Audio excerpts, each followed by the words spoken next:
So good evening and welcome into Joe Martin Field for a West Coast League Championship rematch between the Bellingham Bells and the Portland Pickles. Should be a fun one. Bellingham obviously took down the Pickles last year in the West Coast League Championship, and tonight is Kids Takeover Night up here in the Bells radio broadcast booth. We have a guest commentator, Maggie. Go ahead and introduce yourself to the people at home. Hey, I'm Maggie. I'm so excited to do this job. This will be really fun. Yeah, so Maggie's going to be joining us for 2 innings here. Let's take a look at your starting lineups. First for the Portland Pickles, Masataro Chilcutt leads it off, the second baseman. Brady McKay, the shortstop, bats second.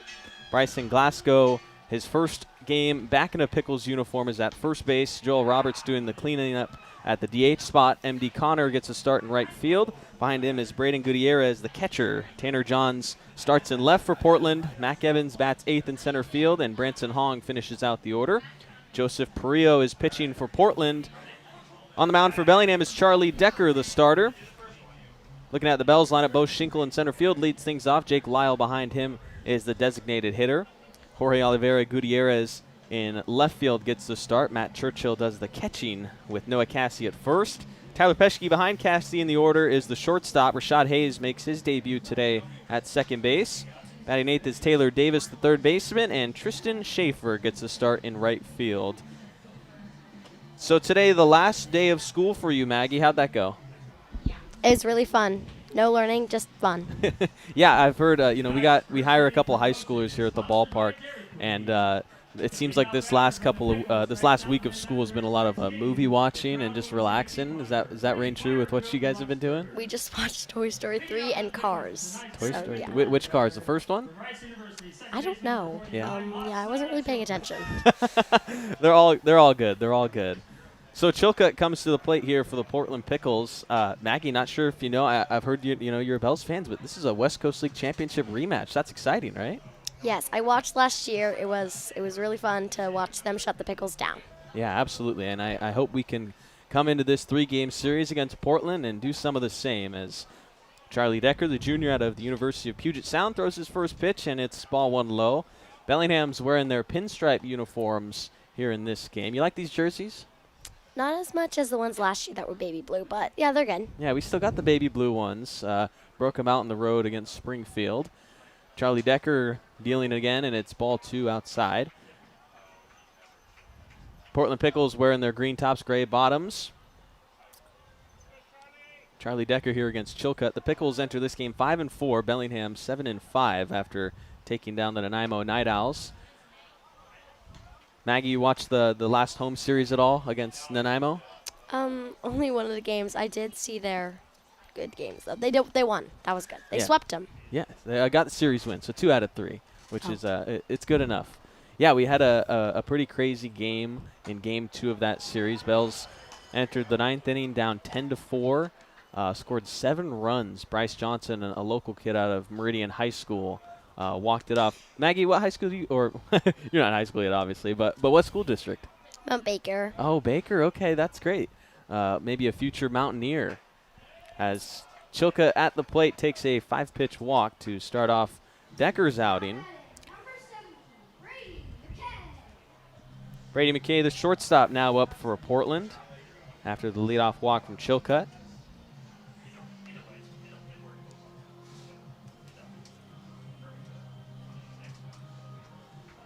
McKay, a fresh high school senior out of Korean Lutheran High School. He's headed to St. Mary's College of California. After Charlie Decker's leadoff walk, Portland already with traffic.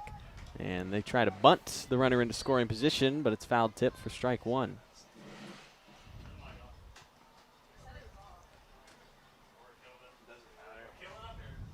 You got any fun facts for us, Maggie, about this matchup or anything here Bellingham Bells related? Fun facts.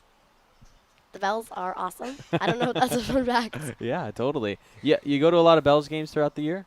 Oh, all of them. Last year, my family, we hosted a player, so we got free tickets, but not this year. So we'll still be coming lots, though. What was that experience like being part of a host family? We come to every game, and it was like having a older brother, kind of. Yeah, that's got to be cool to see him out there on the field playing, representing Bellingham. McCain, a 1-ball, 1-strike count, as that is bunted down To the first base side, Noah Cassie makes the tag on McKay, so a successful sacrifice to move Chilcutt into scoring position. That is out one. Yes, it is, and first out for Charlie Decker, the starting pitcher for Bellingham. First time seeing him at home. He's pitched on the road as a starter twice. Chilcutt scoring position for Bryson Glasgow, a junior out of Oregon State University. Played with Portland last year, hit .317 in 50 games. Strike one dished in from Charlie Decker.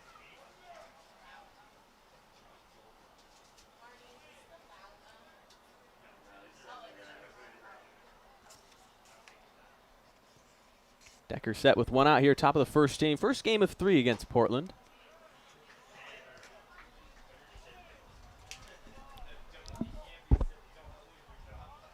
Ball and a strike on Glasgow. Decker, a left-hander from the third base side of the rubber home. This is lined up the middle and into center field. Runner being held up at third as Schinkel's throw comes in. Incredible hit there. Yeah, that was a good hit by Glasgow. His first in a Pickles uniform this summer. Good player last year. Got his first year at Oregon State finished up, and it's the first hit for Portland that puts runners on the corners against Decker. The runner on third could be a problem here if they can't get these outs. Yeah, absolutely. Only one out, so the sacrifice in play. See if Joel Roberts can try and lift it to the outfield. Roberts, the designated hitter, redshirt sophomore out of St. Mary's College of California. Decker's first pitch to him is hit out the left field foul.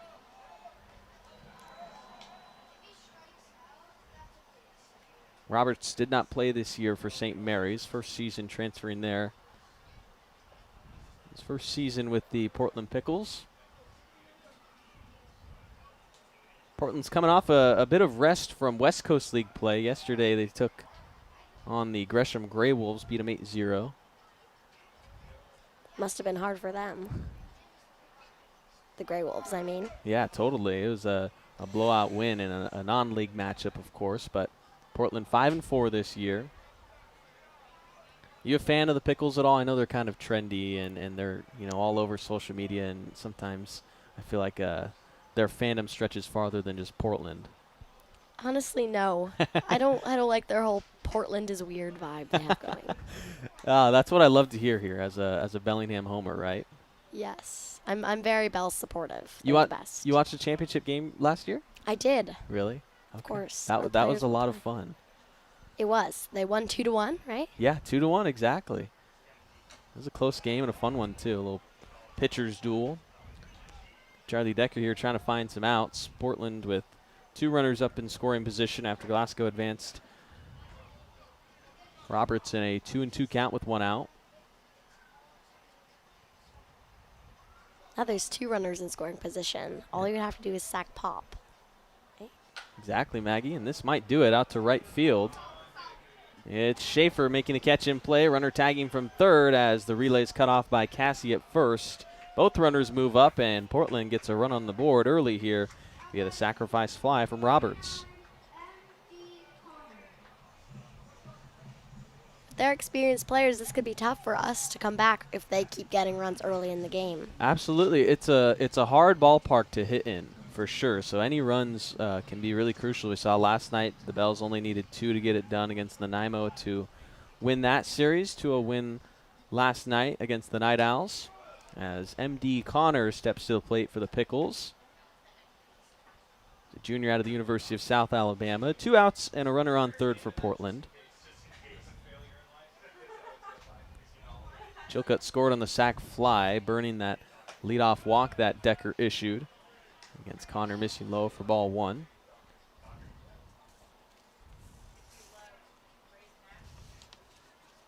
Lefty on lefty matchup here against the right fielder for the Pickles. On the ground, right side. Making the play is Hayes in his debut. He'll finish the top half of the first inning. We go to the bottom of the first here at Joe Martin Field.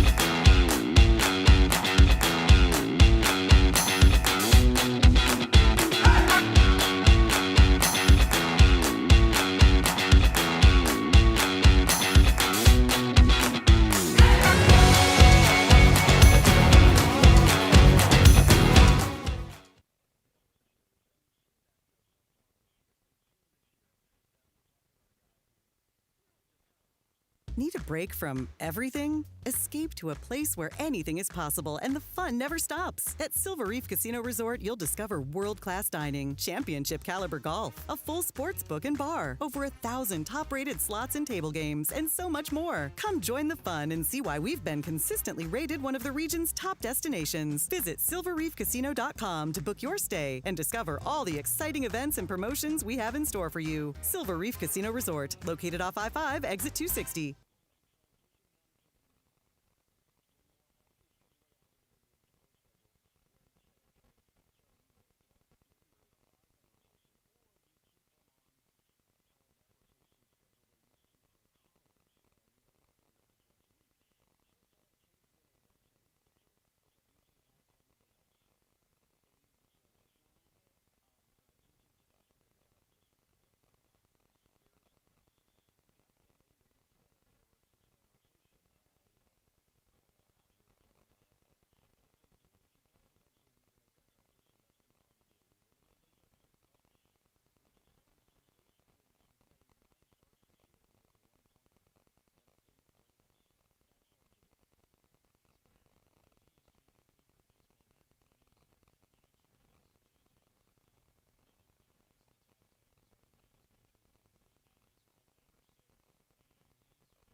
So bottom of the first inning at Joe Martin Field.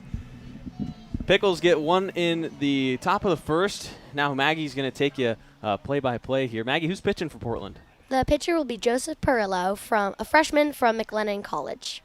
Yeah, left-handed pitcher for Portland. And he'll face Bell's leadoff hitter. Bo Schinkel will be number 4. Bo Schinkel is a junior from Gonzaga University.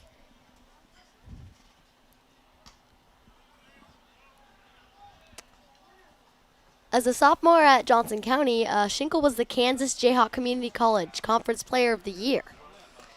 So we're looking him to get a good hit here. The first pitch comes in from Purio. Yeah. It's from Purio. You're all good.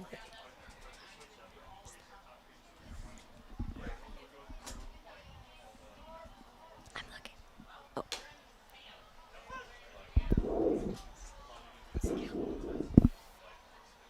3-1 count, Maggie, against the Spells leadoff guy.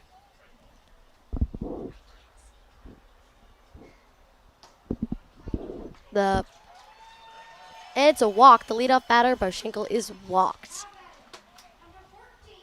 So Bell's getting a leadoff man via the walk, same way Portland did it, maybe trying to match how Portland got a run in the first. Now batting, number 14 will be Jake Lyle, a sophomore from Loyola Marymount University.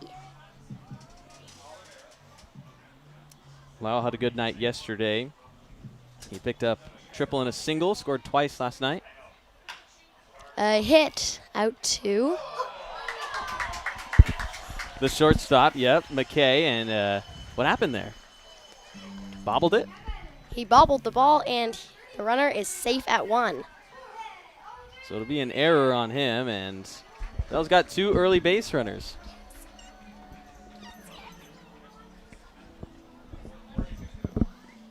Now up to bat will be George Oliveira Gutierrez. It's a tough one, yeah. Not even going to try. He's a sophomore from Vernon Junior College. Playing left field today for Bellingham. The first pitch comes in. Deals called a ball.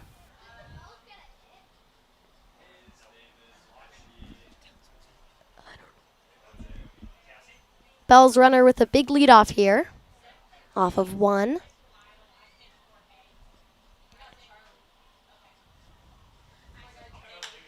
Count a hit out to the shortstop. Easy out at 1.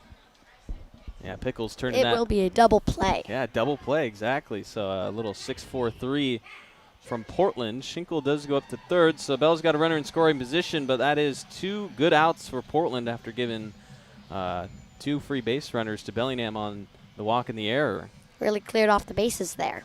Yeah, that was good by Purio and the Pickles defense. Now up to bat for the Bells will be the catcher today, Matt Churchill, number 19. Sophomore for Washington College, pretty local, Puget Sound. Ooh, the first pitch makes connection right to the shortstop and called out at 1. So it finishes a scoreless bottom of the first. Still 1-0 the Pickles lead when we come back here at Joe Martin Field.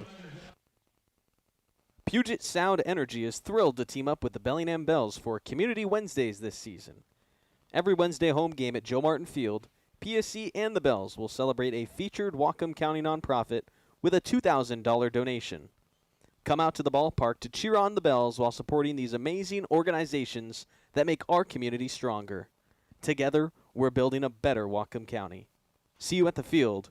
Go Bells. When pain or injury slows you down, Peace Health Orthopedics, Sports Medicine, Foot and Ankle, and Trauma Services are here to help. Our experienced orthopedic team cares for bones, joints, and muscles, offering personalized treatment and same-day appointments. From everyday aches to unexpected injuries and joint replacement, Peace Health helps you move better, feel stronger, and get back to your life. Learn more about Peace Health Orthopedics at peacehealth.org. That's peacehealth.org.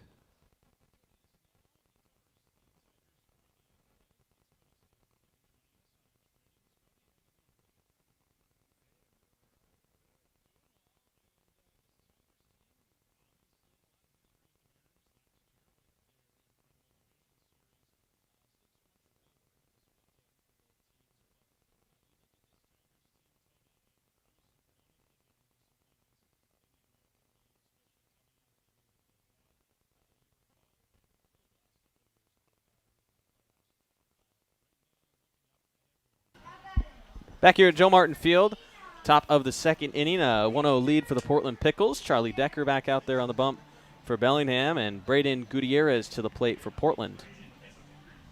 Braden Gutierrez is a freshman from St. Mary's College in California. First pitch swinging and shoots it to center field for the Bells. Bo Schinkel, that's an easy out. Portland a walk and a hit off of Decker back in the first inning to score their first run. It brings up Tanner Johns. Another freshman, this time from Grand Canyon University. Some younger players hitting now. Johns a teammate of the Bells infielder Aspen Alexander at Grand Canyon University. Aspen not in the lineup today. Charlie Decker with one early out here in the second, dealing ball 1. Pickles scored their lone run on a sac fly so far from Roberts that scored Chilcutt in the first. Bells had 2 runners on in the bottom of the first inning but couldn't match what Pickles did, so Portland with the early lead still. I think it's crucial that we don't let that happen again, because just one running every inning can add up pretty quickly. Absolutely, Maggie. Decker will do his best to keep these Pickles silent.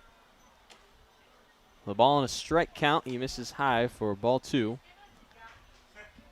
2-1 on Portland's left fielder, wearing the number 7.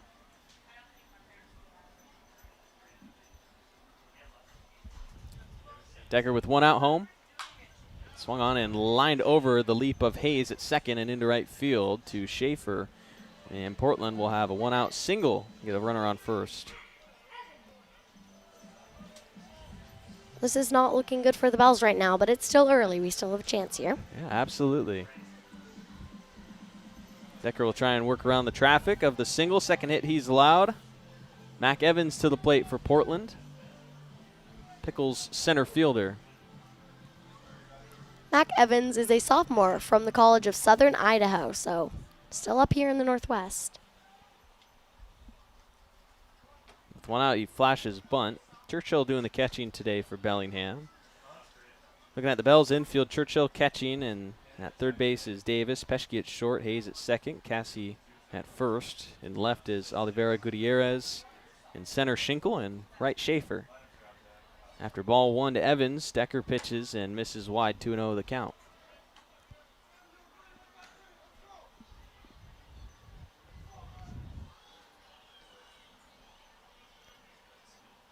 Let's hope the pitcher can keep a walk from happening here. He's got to find the strike zone. For a pitch home, he will throw over to first, but back safely is Johns. Portland not shy to run.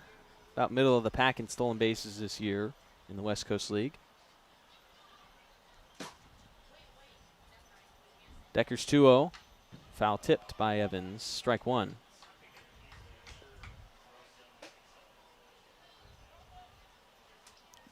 He should just make sure he keeps pitching that same pitch. Yeah, right. Got the swing on the outside. Maybe get a swing and miss. Some chase. Easier said than done. Absolutely. You said it, Maggie. Here's a 2-1 from Decker. Low ball 3. Borderline, but dismissed.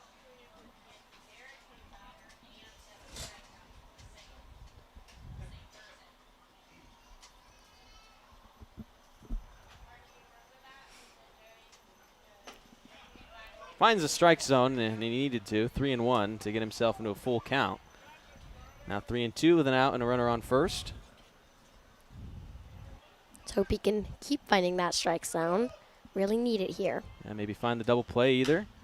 This is shot to right field. Back is Schaefer. Initially went in. Now he trots back and makes the catch for the second out to retire Evans.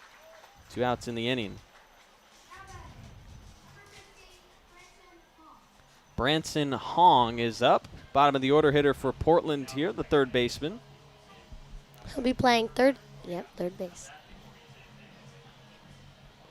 Another freshman. Lots of freshmen and sophomores on the Pickles batting lineup. Yeah, West Coast League, a very developmental focused league. Get a lot of different ranges of guys. Pickles, plenty of freshmen, as you mentioned, Maggie, as Hong takes the first pitch. He sees for a strike.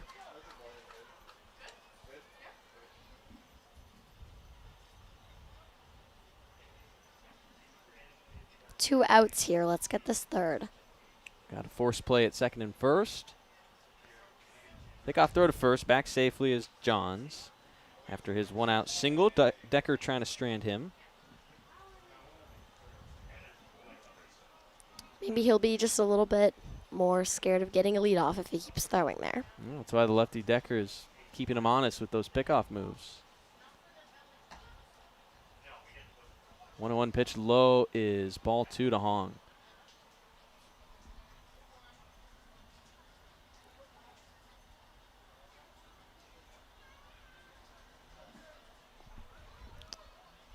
Branson Hong actually grew up in Hawaii. That's Takes strike 2. Kahului, Hawaii on Maui. wasn't gonna try and pronounce that either. No worries. He's down in the count. Ball and 2 strikes. Decker trying to strand this runner with 2 outs. Swung on and hit on the ground to Peschke at short. He'll underhand toss to Hayes at second. Bell's going to scoreless second of the top of the second inning, and we will go to the bottom of 2 here at Joe Martin Field. When pain or injury slows you down, Peace Health Orthopedics, Sports Medicine, Foot and Ankle, and Trauma Services are here to help. Our experienced orthopedic team cares for bones, joints, and muscles, offering personalized treatment and same-day appointments. From everyday aches to unexpected injuries and joint replacement, Peace Health helps you move better, feel stronger, and get back to your life. Learn more about Peace Health Orthopedics at peacehealth.org. That's peacehealth.org.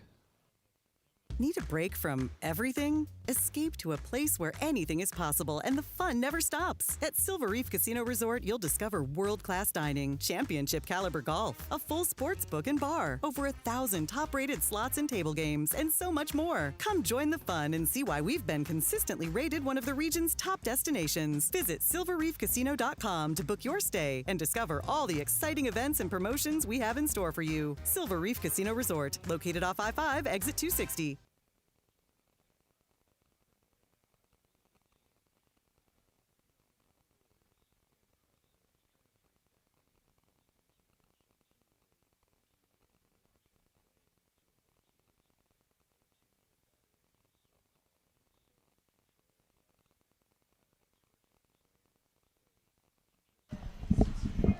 All right, bottom of the second inning here in Bellingham. A 1-0 lead for the Pickles. Noah Cassie will lead things off for the bottom of the second. Maggie will have your play-by-play for the bottom of this inning. Cassie out of the box, walking in, ready for the pitch. Hey, your family knows a lot about the Noahs of the Bells. Oh, yes. Heard last year you guys hosted a good amount of them. We had, what, 4 on the team last year? We had 3 of the 4. The first pitch comes in, called a ball. Maybe a little bit outside there. Perillo for Portland, 91-mile-an-hour fastball. Another pitch, another ball outside. Cassie looking to get on base here as the leadoff man. Maybe get Bells a runs on the maybe get the Bells a run on the board. And they're chasing one right now. A hit, right center, a diving play. He misses it. And Cassie is safe at 1. Yeah, that'll be the Bells' first hit off of Perillo's. A good effort by McKay in the infield to get to that ball, but unable to get it over to first at all. So a leadoff single. And great hit by Cassie, too. Absolutely, Cassie. Right down the center. Tyler Peschke batting. Peschke ready in the box for the pitch.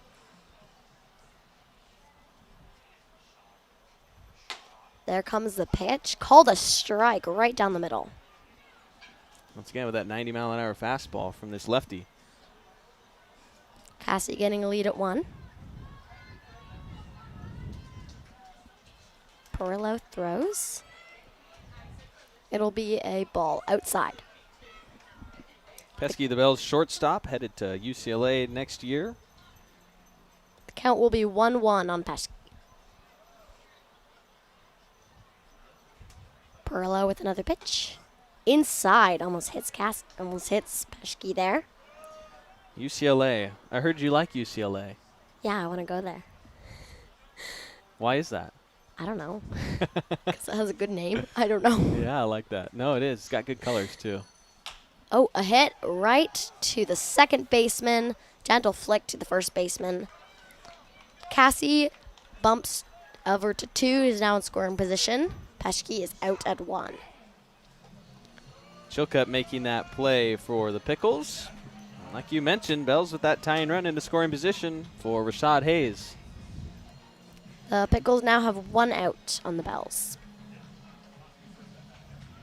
Hayes here, he's making his debut for Bellingham. A kid headed to Stanford. Stanford's also good. You like these California West Coast schools, I feel. They sound nice. The first pitch, swing and a miss. Taking big swings here. Debut, why not have a big little swing? Rashad Hayes at the plate.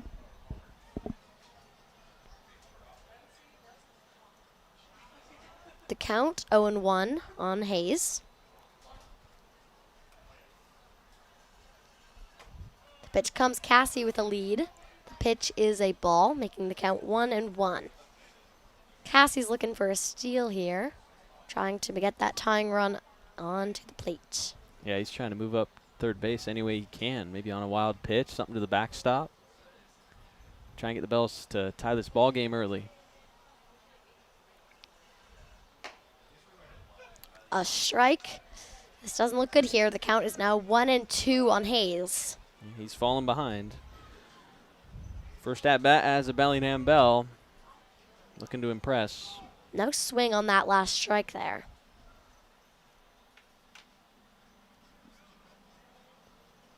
Cassie's got a good lead off the base. Oh, that's a... Time is called. I think that's a pitch clock violation. Yeah, pitch clock violation. And that gives Hayes another ball, making the count now 2-2. He'll take the free ball, now an even count. Definitely helped him there. The last pitch called a ball, making this full count. This is where baseball happens. Cassie remains on 2. I love that. This is where baseball happens. I got to use that. That's a good way to describe a full count. The 3-2 pitch comes in. It will be a walk. All right, so not bad after getting down in the count 1-2 with the help of the pitch clock violation. Bells now have 2 runners on. Runners on 1 and 2. It'll be Hayes on 1. Cassie remains on 2. And Taylor Davis to the plate. Bell's third baseman tonight. Looking for something to advance these runners. Both runners getting a good lead here, looking for anything to get to the next base. The pitch comes in.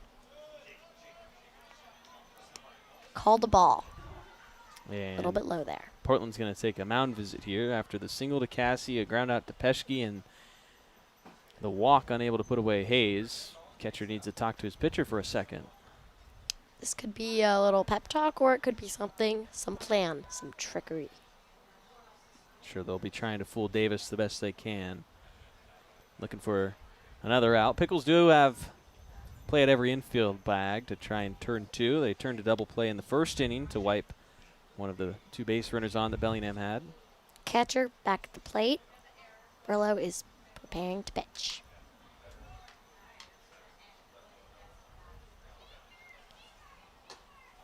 Here comes the 1-0 pitch. Got a strike in there on Davis. No swing either. Both runners remain off their bags.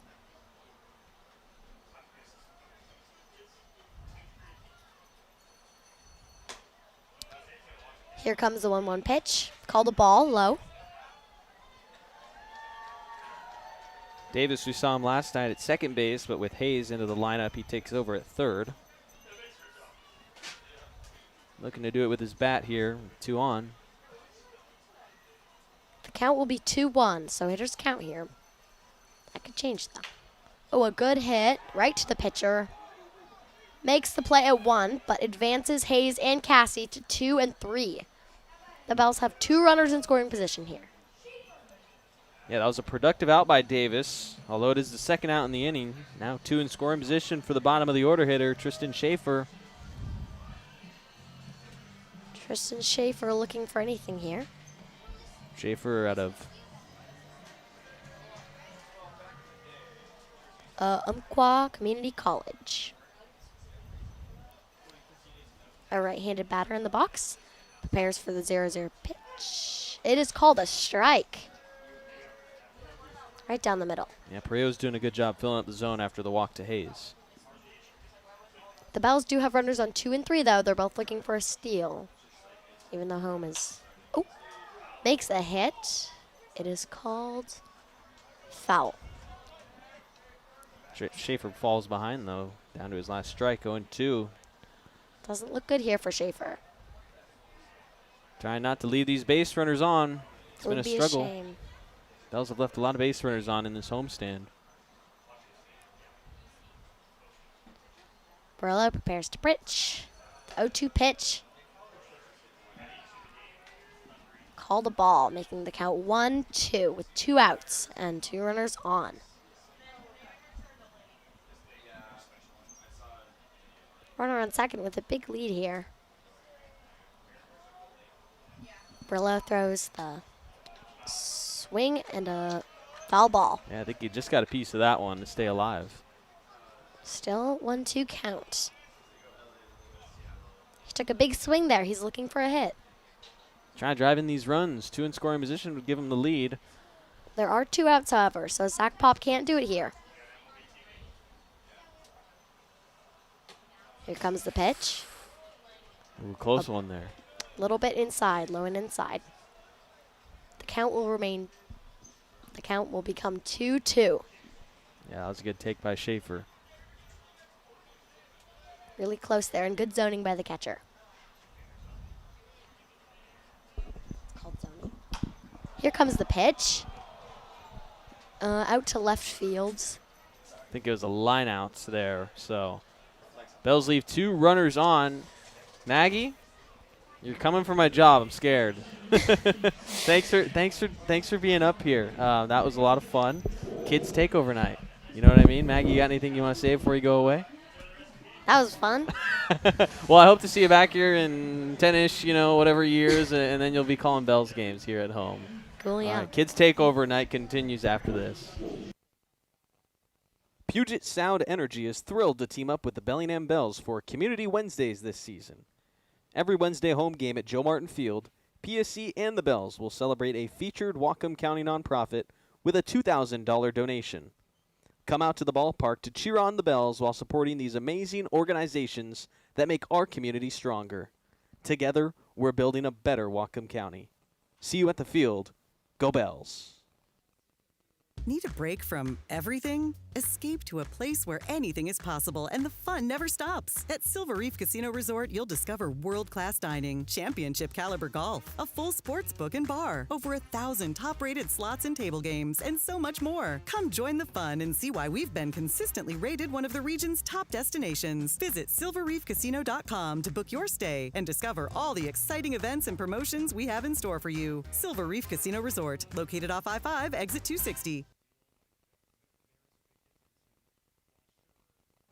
When pain or injury slows you down, Peace Health Orthopedics, Sports Medicine, Foot and Ankle, and Trauma Services are here to help. Our experienced orthopedic team cares for bones, joints, and muscles, offering personalized treatment and same-day appointments. From everyday aches to unexpected injuries and joint replacement, Peace Health helps you move better, feel stronger, and get back to your life. Learn more about Peace Health Orthopedics. So third inning here at Joe Martin Field. Hey, that was fun. Maggie getting out of here from the broadcast booth, but man, Charlie Decker just worked quickly through that one. didn't even have a chance to just tell you what happened. Chilcutt grounds out to start the third. Decker back up onto the hill. Just working quickly through this start, and a pitch outside to Brady McKay.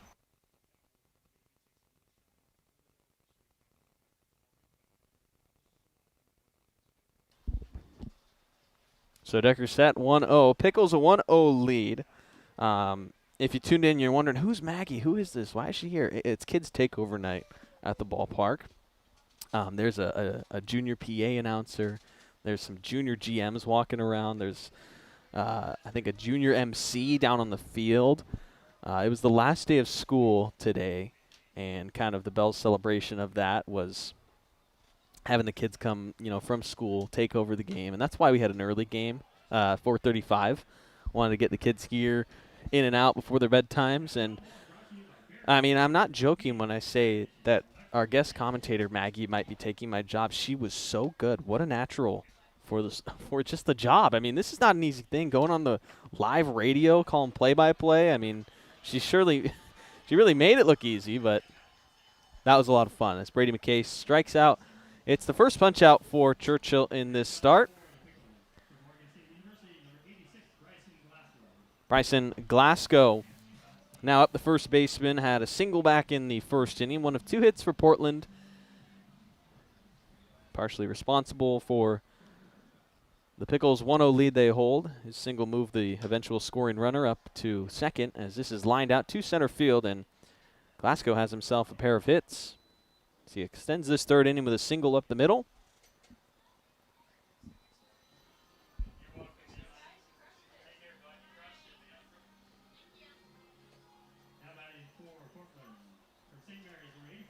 Joel Roberts up now, a sac fly back in the first. He now comes to the plate with 2 outs in the top of the third.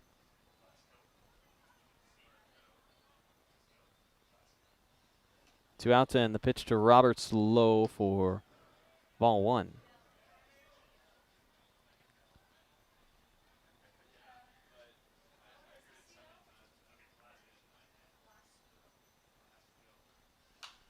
Pitch popped up back off the right side. It'll get out of play.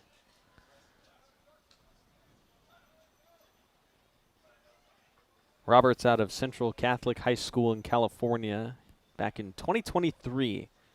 The Division III state champs with Central Catholic.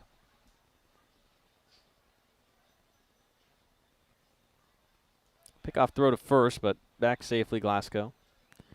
He does run well. 4 steals with Oregon State. Stole 7 bags at Clackamas last year.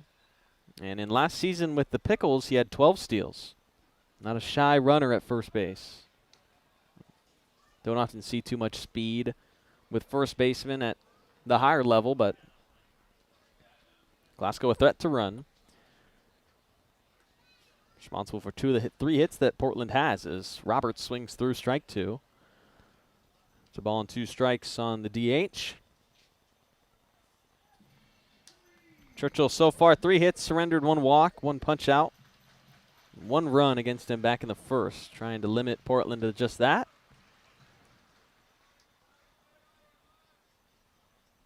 Comes set in a 1-2 with 2 outs. As the lefty comes home, runner going on the outside. Churchill's throw down to second is not in time. Hayes was trying to tag the foot of Glasgow. So that throw was just up the baseline. It'll be a stolen base for Glasgow, and it puts him into scoring position at second here on this Friday afternoon in Bellingham. Championship rematch from last year. Pickles trying to get even. A swing and a miss. Foul tip actually into the glove of Churchill.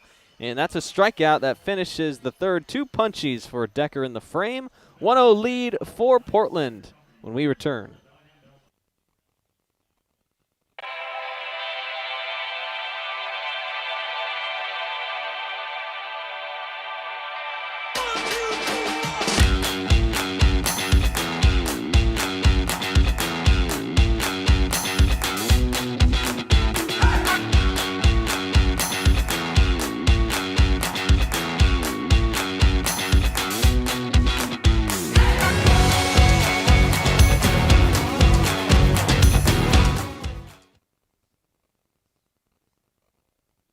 Need a break from everything? Escape to a place where anything is possible and the fun never stops. At Silver Reef Casino Resort, you'll discover world-class dining, championship caliber golf, a full sports book and bar, over 1,000 top-rated slots and table games, and so much more. Come join the fun and see why we've been consistently rated one of the region's top destinations. Visit silverreefcasino.com to book your stay and discover all the exciting events and promotions we have in store for you. Silver Reef Casino Resort, located off I-5, exit 260.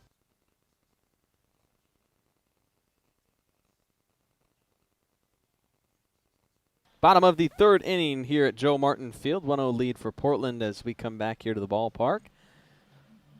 It'll be the top of the Bell's order due up here. Bo Schinkel will lead things off after working a walk in his first at-bat. Now the center fielder to the plate for the second time.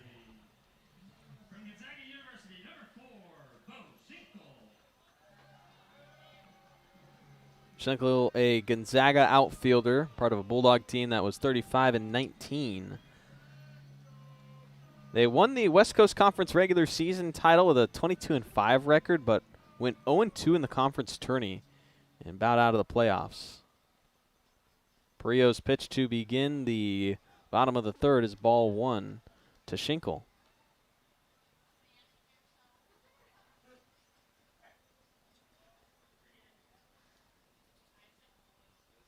Bells trail the ball game 1-0 against Portland, looking take advantage of base runners, something they haven't done, and they'll get the leadoff man on base after a hit by a pitch straight into the back of Schinkel. And they'll take that speedy leadoff man reaching as the tying run. So far, the Bells have had their leadoff man reach in every single inning, but are yet to capitalize on it. Had 2 on in the first when Oliveira hit into a double play. 2 on in the second with only 1 out, and then could not get any of those runs in. So more traffic to start the inning against Perillo. Now batting is Jake Lyle, the designated hitter. Runner going on the first pitch. Schinkel is way gunned out. Now he's caught in a pickle against these Portland Pickles, and he's tagged out.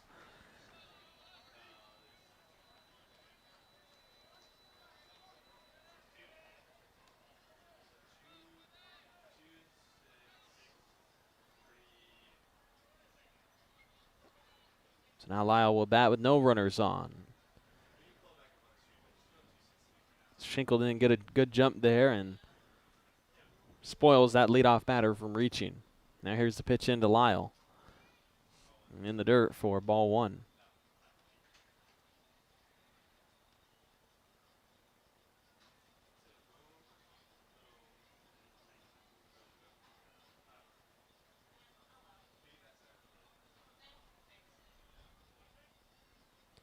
Ball and a strike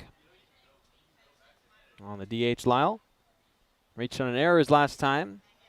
Foul tips this one for strike 2.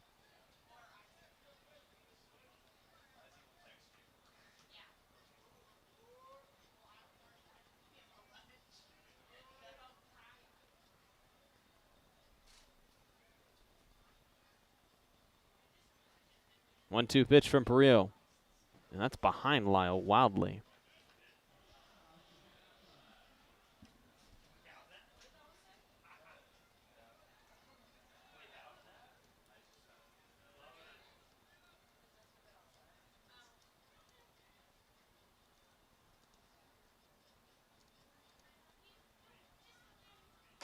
Pitch to Lyle is ball 2. Full count now on the DH.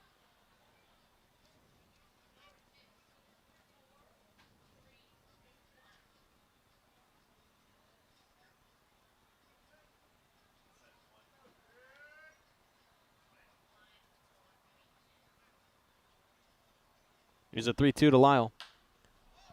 Shallow pop-up into shallow right center. Connor called off by Evans out in center field, and that's the second out in the inning. This is a rare matchup, seeing Portland all the way up here in Bellingham. You wouldn't think, Portland to Bellingham is all too far. What is it, 5-hour drive with no traffic? But they don't play each other a lot. Last time that the Pickles were here, 2021. Of course, they played last season in the West Coast League Championship. There's just not a lot of South-North Division crossover games. Oliveira on a foul tip. I think got a piece of the catcher, Gutierrez. So he'll walk things off for a second. Bellingham stormed down to Walker Stadium last year for the West Coast League Championship. It was a battle between, it was really poetic actually, because you had the battle of the Pickles, who were the league's best hitting team, and you had the Bells, who were the league's best pitching team, in a true test of which side of the baseball wins championships more. And Bellingham, I guess, proved to do it. It was kind of, and what was cool about it is that, Portland, they got very shallow outfield fences in their corners, and one of the things that burned them was those very fences, right?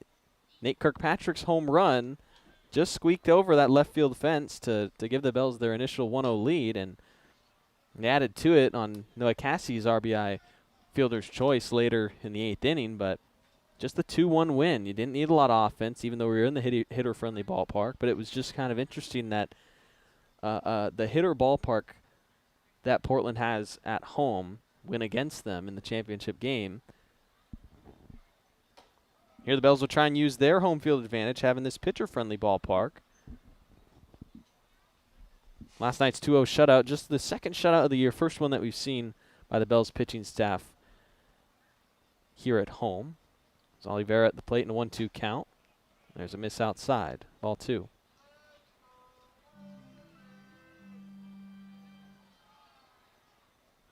Oliveira hit into a 6-4-3 double play his last time up. He's up here in a 2-2 count with 2 outs. Inside strike 3 called. Oliveira did not agree, and he'll be sat down. Scoreless third by Bellingham. Still down 1-0 against these Pickles.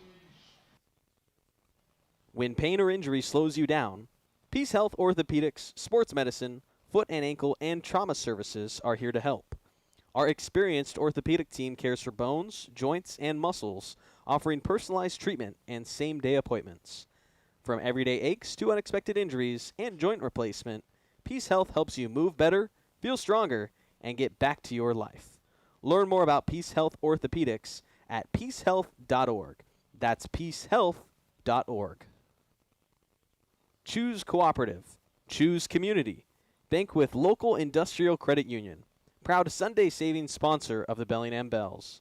If you live, work, or attend school in Washington, you can join a credit union that puts people first. Local decisions, personalized service, and a real commitment to our community. Learn more at industrialcu.com. Federally insured by the NCUA.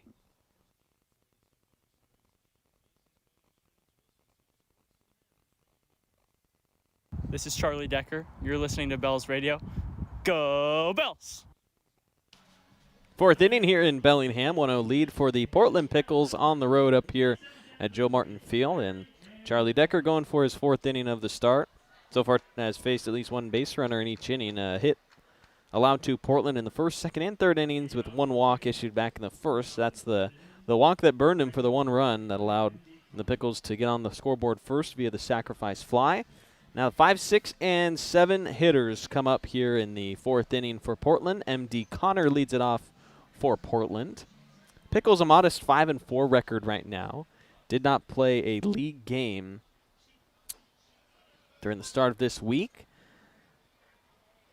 Of course, the West Coast League, after adding Marion last year, now has an odd number of teams. So every time there's a series, there will be a stretch of 3 games where one of the teams in the WCL doesn't have a league opponent to play. So they'll usually fill things up with non-league games. Bells won't play a non-league matchup until July 7th against the Northwest Star Nighthawks. That's a 3-game set where they will have to play all non-league games facing the Everett Merchants and the Bombat Northwest team. After foul ball from Decker, ball and 2 strikes on the right fielder for Portland. Lefty on lefty matchup to start the 4th. There's a swing and a miss, and it's a strikeout for Decker. A swinging one. He's got his K stuff working now. 3 strikeouts of the last 4 batters faced. That's the first out to start the 4th. The catcher, Braden Gutierrez, to the plate. Flew out to center his last time. The Portland Pickles initially founded in 2015, but they were founded in the Great West League. Pickles didn't play their first West Coast League games until 2018, where they bursted onto the scene claiming the best record in the West Coast League that year, 37-17. Won the West Coast League championship in 2024. Went back to the title game looking for back-to-back title wins.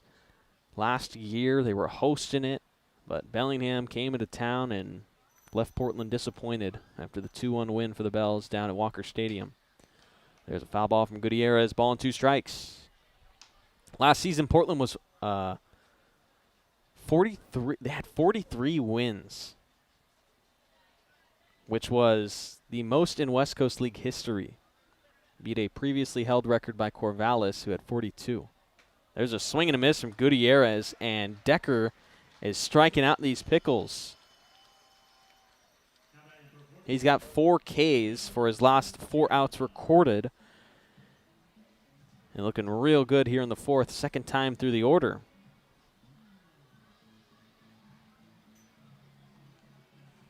Tanner Johns, a single back in the 2nd, one of the 3 hits for Portland. Left fielder out of Grand Canyon University up to the plate. Lefty on lefty matchup. Pitch misses wide to him for ball 1. John's 32 games played this year, hit .326 with GCU. That was over 92 at-bats as that's bounced in the dirt by Decker for ball 2. John's a high prospect out of Palo Verde High School in Nevada. Was all-state Nevada 4 years in a row to finish his prep career. In a total of 136 high school games, he hit .404. Also won a state championship in 2024 and exited high school as the number 2 first baseman in Nevada. He's playing the outfield for Portland tonight. There's a swing and a miss for strike 2. Gets him to go on the breaking ball. 2 balls and 2 strikes on Johns. Decker already with 2 punch-outs in this inning. Lefty feeling good here in this frame, looking for a scoreless inning. So he throws the 2-2. It's hit high into left center field for Schinkel to his left. Bell center fielder will retire the Pickles. 1-2-3 in the 4th. And we go bottom 4. It's still 1-0. Portland in front, but we're still early here at Joe Martin Field.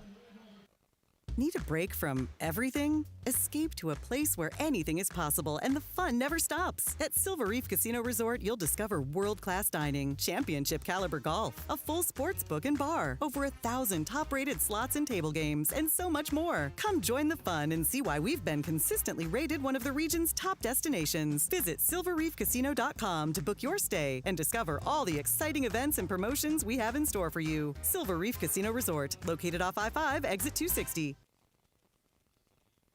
When pain or injury slows you down, Peace Health Orthopedics, Sports Medicine, Foot and Ankle, and Trauma Services are here to help. Our experienced orthopedic team cares for bones, joints, and muscles, offering personalized treatment and same-day appointments. From everyday aches to unexpected injuries and joint replacement, Peace Health helps you move better, feel stronger, and get back to your life. Learn more about Peace Health Orthopedics at peacehealth.org. That's peacehealth.org. Hey, it's Matt Churchill. This is Bell's Radio. Much love, Bellingham. Bottom of the 4th inning here. It'll be Matt Churchill leading things off for the Bells. Churchill has quickly become a personal favorite, I think, of mine on this team.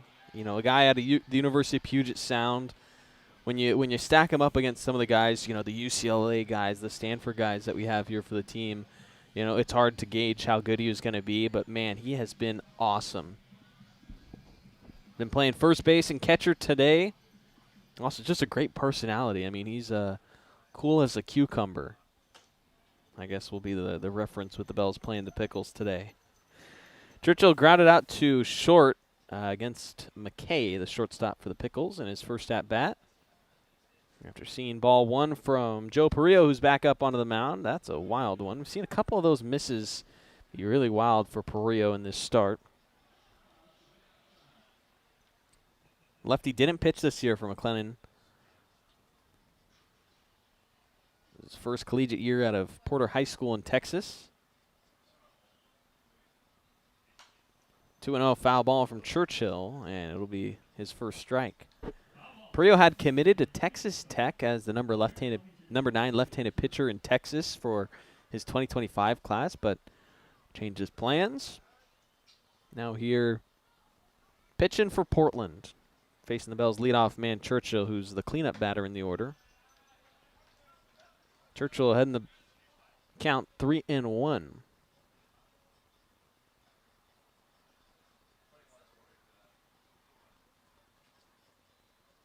Three-one pitch from Perillo. Churchill fouls it back for strike two and a full count.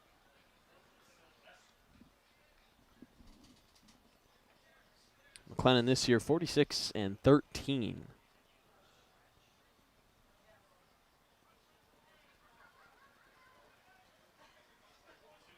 3 balls and 2 strikes. The pitch home to Churchill. Lined to center field and just past the reach of Chilcutt, the second baseman. There's a blooping liner, but Churchill got it done for a leadoff single, and the Bells have had the leadoff batter on base in 4 straight innings against Perillo, but yet to plate a run. Cassie led off the second with a single, but was left on third base. 4 runners left on base so far for Bellingham in this game early.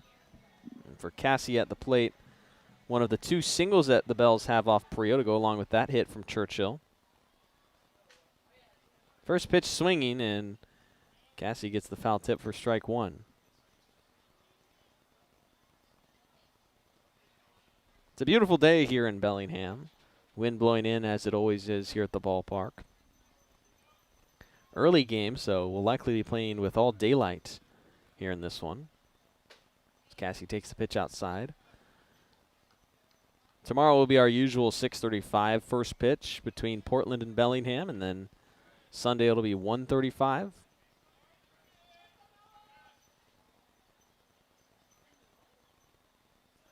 Cassie at the plate, 1-1. Sees it inside and called a strike. The fastball dotted in there.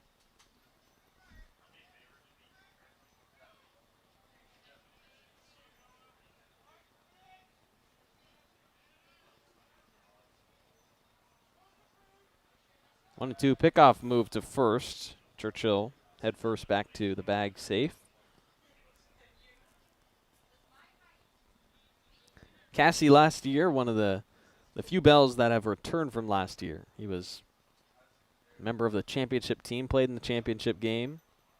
Had a key RBI as he grounds this. Bobbled by the second baseman Chilcutt, so that'll take away the double play chance. It'll just be the one out. Moves up Churchill to scoring position. Only other Bells that are back that were on that championship team are Lathan Haywood and Cal Young. Cassie's the lone batter returning.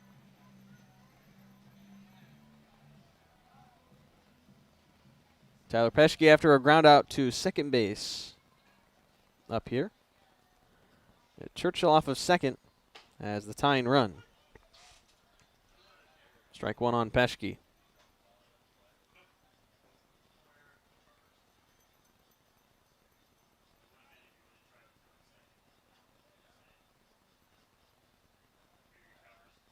A 1 wide.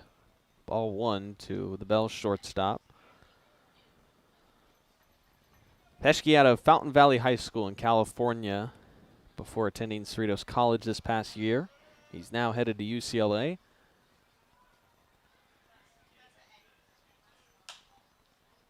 Hits that one foul off the right side for strike 2. Peschke, the number 7 third baseman in 2025 for California's class of high schoolers. Originally committed to New Mexico State University prior to his senior high school season. Decided to go the JUCO route, and now has got himself a spot with the Bruins. A 1-2 pitch to him, misses at the feet for ball 2. Churchill off of second base after his single to lead off this inning. Bells have 2 hits off of Perillo. Also have reached on a walk and a hit by pitch issued from Portland's left-hander. A 2-2. Swing and a miss from Peschke. He's down on strikes. Next up to the Bells, second baseman, number 20, Rashad Hayes. So Rashad Hayes up to the plate for his second time. Just finished his freshman year with Stanford, and he just got to the team yesterday. He's now in the lineup here at second base. Worked a walk in his first at-bat. Stanford Cardinal to Bellingham Bell pipeline working this summer. David Weiser, a pitcher, also set to be a member of the Bells this year. He's yet to throw. Could see him tonight. As Hayes swings through strike 1. Shot Hayes got 2 hits in his 14 at-bats this year. Was also used off the bench a number of times for 17 total games played with Stanford. One of his 2 hits went for extra bases. He had a double. He scored 6 runs.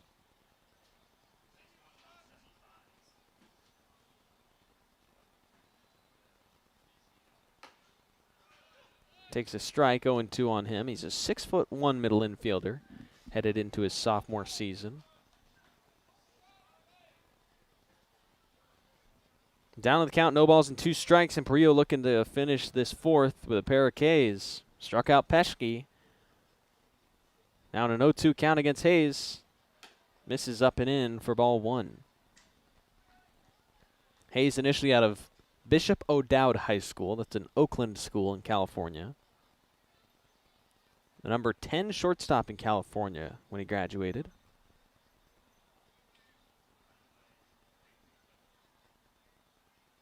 Ball and 2 strikes on him. The lefty Perillo throws. Hayes just spoils it foul.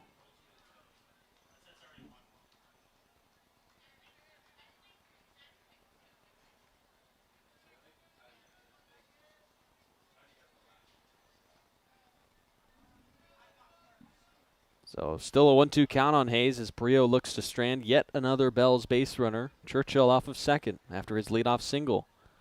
Here's the 1-2. Low and inside, ball 2 to Hayes. He's worked the count even.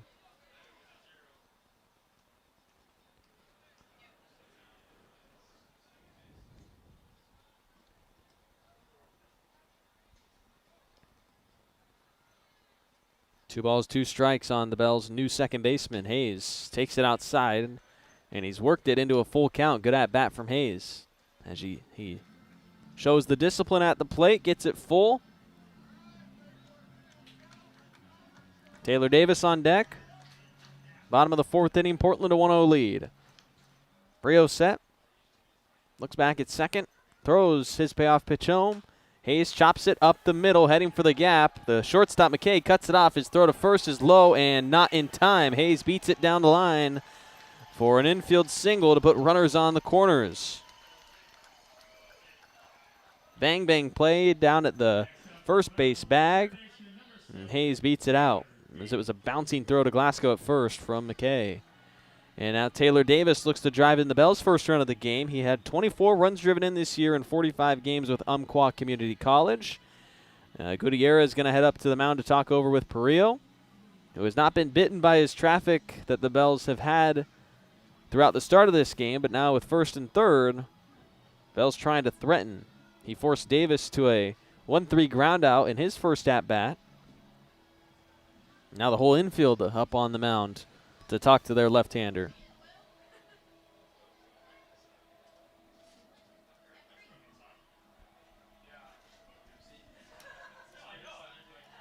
Davis, only a freshman out of Umpqua this year, a .244 batting average. We've seen some great defensive plays by him over the last 2 games. Looks to do it with his bat. Churchill at third. There's now 3 hits off of Perillo in his start. 2 of them coming in this very inning to put runners on first and third with 2 outs for Davis.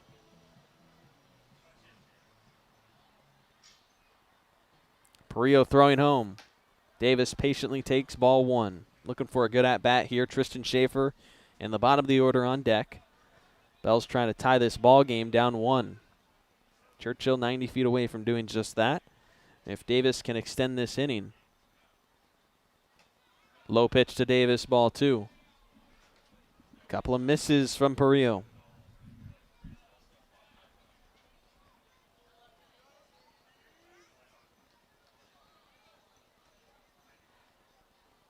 Now a 2-0, runner going. Pitch low in the dirt. Gutierrez throws to second late. Hayes swipes the bag. And now 2 move up, or 2 into scoring position after Hayes moves up.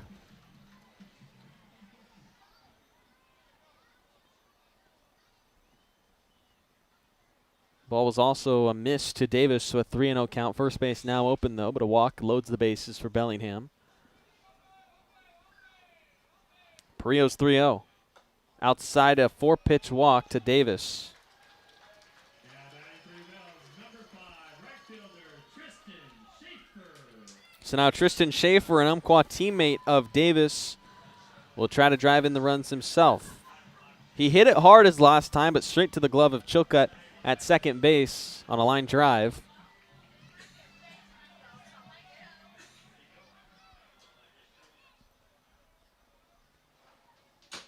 Up now with 2 outs in the bases, all juiced up for Bellingham, who trails the game 1-0 against Portland in the bottom of the 4th. Perillo's throw home to Schaefer is a strike, so after the 4-pitch walk to Davis, he gets ahead of Schaefer on strike 1. Schaefer this year, a .257 average with Umpqua. Only had 3 runs driven in on 26 hits. That pitch low and away to Schaefer, ball 1. Schaefer, more of that leadoff type guy. Get on base, have some speed, play good defense rather than the slugger in the middle of the order. But he'll have to do the driving in here if the Bells want to take the lead or tie. 1-on-1 check swing around. He's frustrated.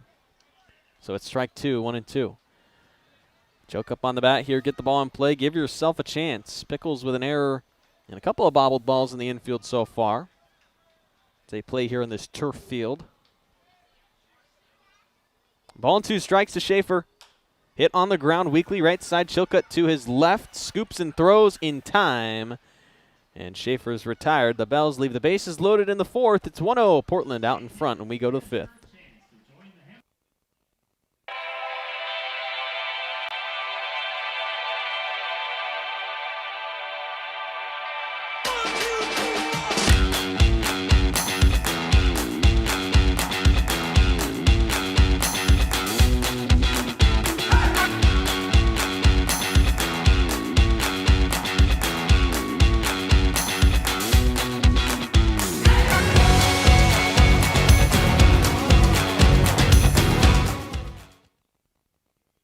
Need a break from everything? Escape to a place where anything is possible and the fun never stops. At Silver Reef Casino Resort, you'll discover world-class dining, championship caliber golf, a full sports book and bar, over 1,000 top-rated slots and table games, and so much more. Come join the fun and see why we've been consistently rated one of the region's top destinations. Visit silverreefcasino.com to book your stay and discover all the exciting events and promotions we have in store for you. Silver Reef Casino Resort, located off I-5, exit 260. This is Cal Young. You're listening to Bells Radio, home of the 2025 West Coast League champions. Go Bells. So we go to the 5th inning here at the ballpark. 1-0 lead for the visiting Portland Pickles over your Bellingham Bells. Rematch of last year's West Coast League Championship game. Bells winning their first title since 2014 with a 2-1 victory over the Portland Pickles. It was the same scoreline when the Bells won their first ever title, beating Corvallis in 2014 here at Joe Martin Field. That score was 2-1 as well. A rare regular season matchup between these North and South Division teams as Mac Evans leads off the 5th, swinging and missing at strike 1. Evans is the 8-hitter for Portland. It'll be 8-9-1 due up for the Pickles against Charlie Decker, who had himself a 1-2-3-4th inning. First perfect frame tossed for him in this start. As the lefty struck out 2 in that inning. Still just the 1-0 lead for Portland after the first inning run by the Pickles. Ball on a strike, bunt being shown. And they say he offered at it for strike 2.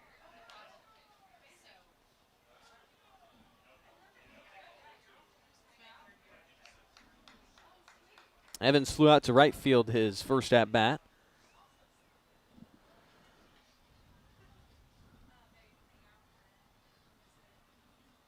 So 1-2. Sprayed out to right field, and that'll drop in one hopper. Evans has himself a single. So it's Portland's 4th hit of the game, and a leadoff batter reaches against Decker in the 5th.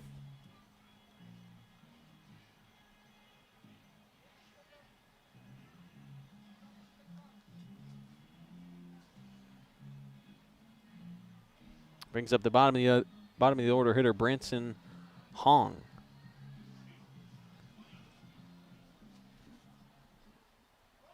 Bunt being shown. We've already seen the Pickles play small ball earlier. That'll be strike 1 from Decker.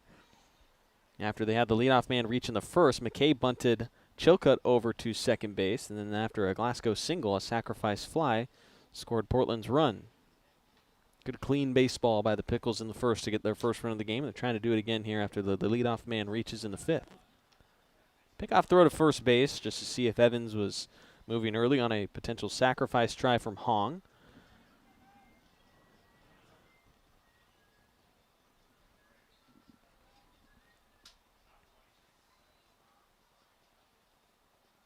Decker's 0-1. Hong will swing and chop it on the ground to Hayes. Could be a 2-ball. To Petchke at second, 4-1. Over to Cassie in time for the double play.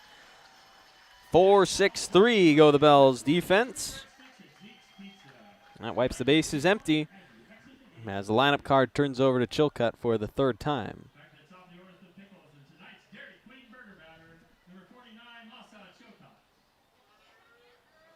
Masato Chilcutt, a freshman from Rice University, was retired on a grounder to 3rd his last time up. He walked in the 1st and scored the only run of this ball game so far. 3rd time through the order for the Pickles. Decker facing off and getting strike 1 against the Pickles' second baseman. The batter played 29 games this year with Rice. 12 of those were starts. Hit .204 in a true freshman summer. No balls and a strike as Decker throws. It's low for ball 1. 3 doubles this spring, 3 RBI in his first season with Rice.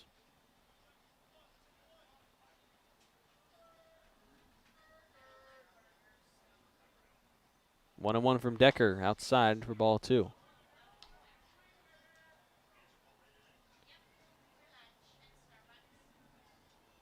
Only 1 walk issued by Decker, 4 hits given up, 4 strikeouts for the Bells lefty. A 1 earned run back in the 1st. It's been a good start for the University of Puget Sound lefty as he finds the strike zone for a 2-2 count. Decker has spent all 3 collegiate years at UPS after graduating from Chaminade Prep in California. 2 balls and 2 strikes on Chilcutt.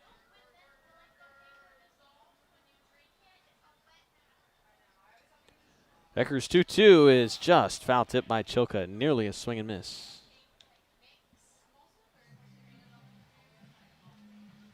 .45 strikeouts for Charlie Decker this year in 69 innings for UPS. He's got 4 through 4 so far. Looking for another one to put away the batter here in the 5th.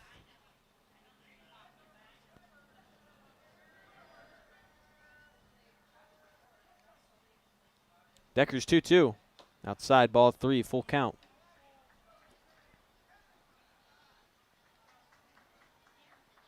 Hasn't walked a batter since the first batter of the game for Portland. Pickles trying to extend the 5th. Chilcutt has worked it full.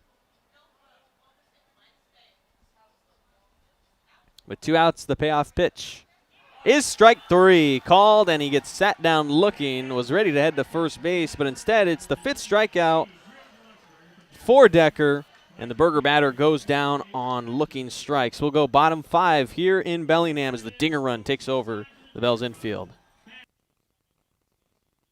Puget Sound Energy is thrilled to team up with the Bellingham Bells for Community Wednesdays this season. Every Wednesday home game at Joe Martin Field, PSC and the Bells will celebrate a featured Whatcom County nonprofit with a $2,000 donation. Come out to the ballpark to cheer on the Bells while supporting these amazing organizations that make our community stronger. Together, we're building a better Whatcom County. See you at the field. Go Bells. Choose cooperative. Choose community. Bank with local industrial credit union. Proud Sunday savings sponsor of the Bellingham Bells. If you live, work, or attend school in Washington, you can join a credit union that puts people first. Local decisions, personalized service, and a real commitment to our community. Learn more at industrialcu.com. Federally insured by the NCUA. Need a break from everything? Escape to a place where anything is possible and the fun never stops. At Silver Reef Casino Resort, you'll discover world-class dining, championship caliber golf, a full sports book and bar, over 1,000 top-rated slots and table games, and so much more. Come join the fun and see why we've been consistently rated one of the region's top destinations. Visit silverreefcasino.com to book your stay and discover all the exciting events and promotions we have in store for you. Silver Reef Casino Resort, located off I-5, exit 260. When pain or injury slows you down, Peace Health Orthopedics, Sports Medicine, Foot and Ankle, and Trauma Services are here to help. Our experienced orthopedic team cares for bones, joints, and muscles, offering personalized treatment and same-day appointments. From everyday aches to unexpected injuries and joint replacement, Peace Health helps you move better, feel stronger, and get back to your life. Learn more about Peace Health Orthopedics at peacehealth.org. That's peacehealth.org. So we'll come back to Joe Martin Field, bottom of the 5th inning here, and Portland has gone to their bullpen for the first time in this game. Colton Sylvester takes over, the right-hander wearing the number 21 will face the top of the order, so the starter Joe Perea will not see the Bells the third time through. It's a 1-0 lead for Portland. Earlier in this game, we had our guest kid commentator, Maggie, came up here, and now here in the bottom of the 5th, we've got our sponsor guest commentator, Andrea from BECU, is joining us for another year up here in the booth. Welcome back. Thank you. It's my 3rd year. I'm kind of excited. Yeah, I know. Bo Schinkel grounds out on just the second pitch of the bottom of the inning to second base, and that'll be the first out. So tell me, what brings you back to the ballpark? So we sponsor the Bellingham Bells, obviously, and the community part of BECU is one of the things I enjoy the most, being out with the community and having fun. And this event has been just awesome, and I'm a baseball fan. So, yeah, what do you mean when you say this event? Just this game? Pardon? Do you just mean this game with the event, or are you guys doing something special on the concourse? So yes, we are out on the concourse. There are a couple different promotions that we have, both for kids and for adults, so that's good. One of the funnest ones for kids right now is if you put $25 into an early saver account, keep it in there for 30 days, and then we will add $25, and you can get entered to win an on-field experience at the Mariners if it's done before August 30th. Oh, wow. So, okay. yeah, that's the funnest one right now for kids, and there's a lot of kids at the ballpark tonight. Yeah, it's a kid takeover night. We had the early start time, school's out, and, I mean, they're swarming this whole ballpark. They're up here in the press box doing a bunch of different jobs, and Jake Lyle sending a blooper out to right field. We'll have a single with 1 out for Bellingham, and Bells get another base runner on, trying to cash it in, though. They've been held scoreless through 4. Maybe they can do it against Colton Sylvester. So many years coming up here talking with me. Obviously, Yeah. you know, I just, you know, I feel like I ask you the same questions every time. But just tell people about BECU and kind of what your guys' role is here in the Bellingham community. Yeah, so BECU, obviously, local credit union, born and raised in Washington, originally from Boeing employees. And we have our goals are to just increase people's financial freedom. My favorite part of my job is the conversations we have every day. It doesn't feel like you're selling to someone. It feels like you're offering them the opportunity to take a better care of themselves, their kids, and their families. So we're here to do that. The Bellingham branch just around the corner. You could probably walk there from here.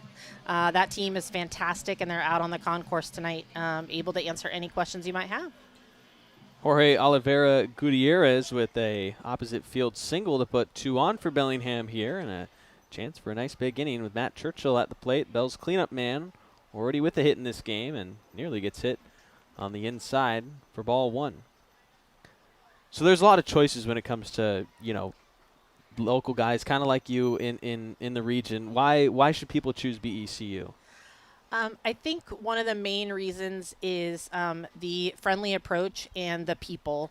Many times members come in, and that's the difference. They're a member, right? They're not just a customer. They're not just a person. They're a member.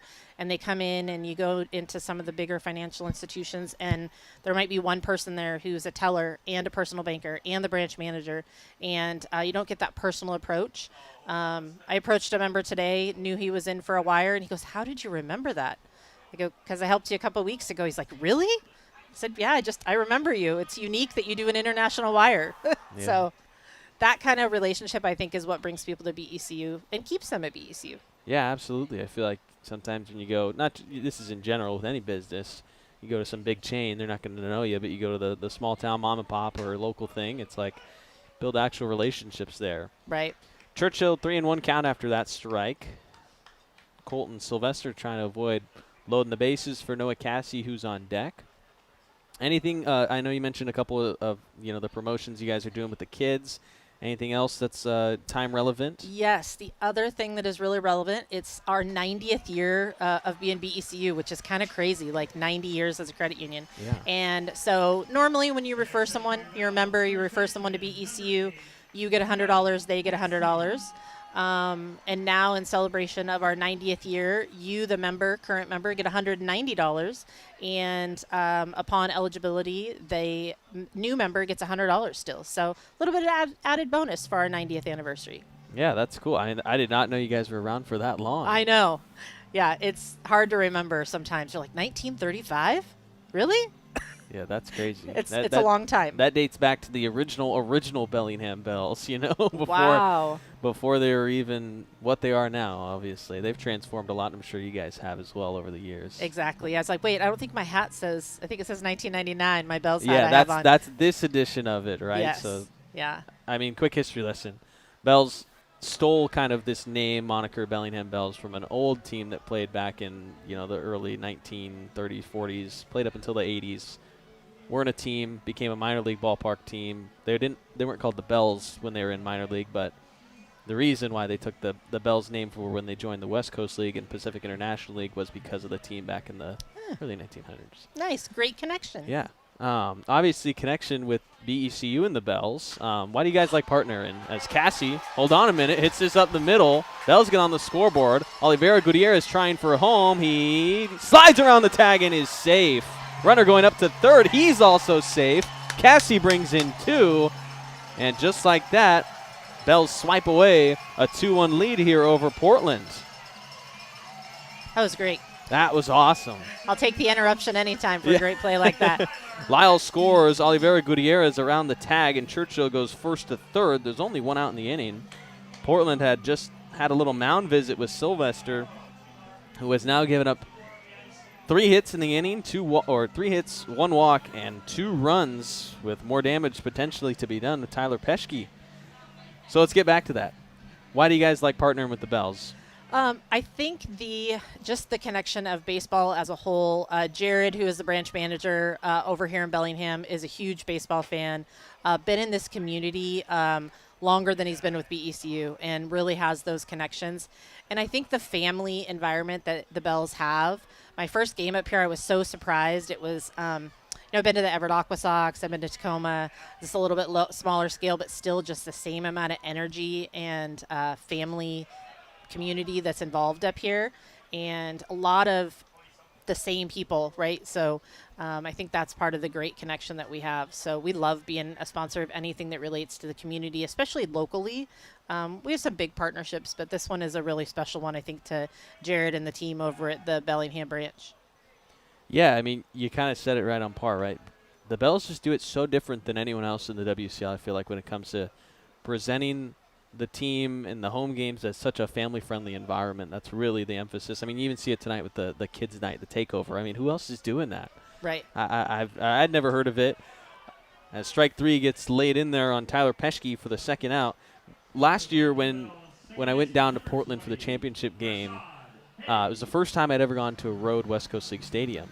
And, you know, I've only ever been here at Joe Martin Field. I only ever know what our experience is like. And there I'm like, oh, wow, this is not at all what it's like here in Bellingham. It's just weird to see that there is that difference. And obviously I feel like I think we do it right here. Maybe that's the homer in me, but I definitely missed Joe Martin Field while I was down there. Yeah, and this is the only field I've been to in this league as well. Oh, yeah. So my comparison is only this, and my kids are all grown now, but I love the old to young to that family feel, and that's what it's like at Best Buy. You have everything from people who come in and open accounts when they're brand new babies and first get their social. And then unfortunately you take care of those members who lose a family member, and we have to help them through that process. So from start to finish, all age ranges, and we take care of all of them just like you guys do here. So I think I haven't been asked that question in the last 3 years that I've been here, but I love that connection. Really? Yeah, you hadn't asked me that. I failed. I totally fired from the last couple of years. Now, I do want to say one thing. Portland, they have the energy. I'll give them that. They have a lot of good energy, but we got it here too. Especially when we have these early games, you get families in before bedtime. They can catch the full game. So right. Hopefully we have a good one in this. Over the years that you've been up here, there's been a question I've asked everyone. I think last year was if you wanted to play a position, what would it be? That might have been 2 years ago. Maybe I'm switching it. Thus Ballpark Food was one of them. Yes, yeah, both I remember of those. that one. This year, favorite baseball related memory. Oh. My husband is in the audience, and so he's not listening / watching.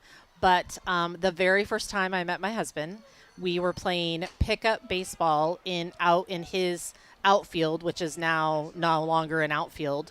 I was wearing a jersey from a team that is in Cleveland, so the jersey I have is no longer available. And Gotcha. That being said, that was the very first day that he met me.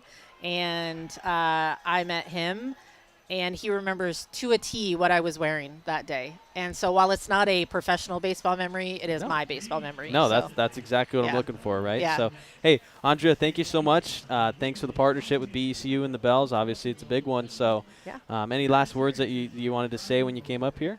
I think I brought the luck to the Bells by being up here because now we're on the board. Absolutely. So I will take that. I love baseball, and I love doing this with you guys. All right, Bells a 2-1 lead. When we come back, it's the 6th inning. Choose cooperative. Choose community. Bank with local industrial credit union. Proud Sunday savings sponsor of the Bellingham Bells. If you live, work, or attend school in Washington, you can join a credit union that puts people first. Local decisions, personalized service, and a real commitment to our community. Learn more at industrialcu.com. Federally insured by the NCUA. When pain or injury slows you down, Peace Health Orthopedics, Sports Medicine, Foot and Ankle, and Trauma Services are here to help. Our experienced orthopedic team cares for bones, joints, and muscles, offering personalized treatment and same-day appointments. From everyday aches to unexpected injuries and joint replacement, Peace Health helps you move better, feel stronger, and get back to your life. Learn more about Peace Health Orthopedics at peacehealth.org. That's peacehealth.org.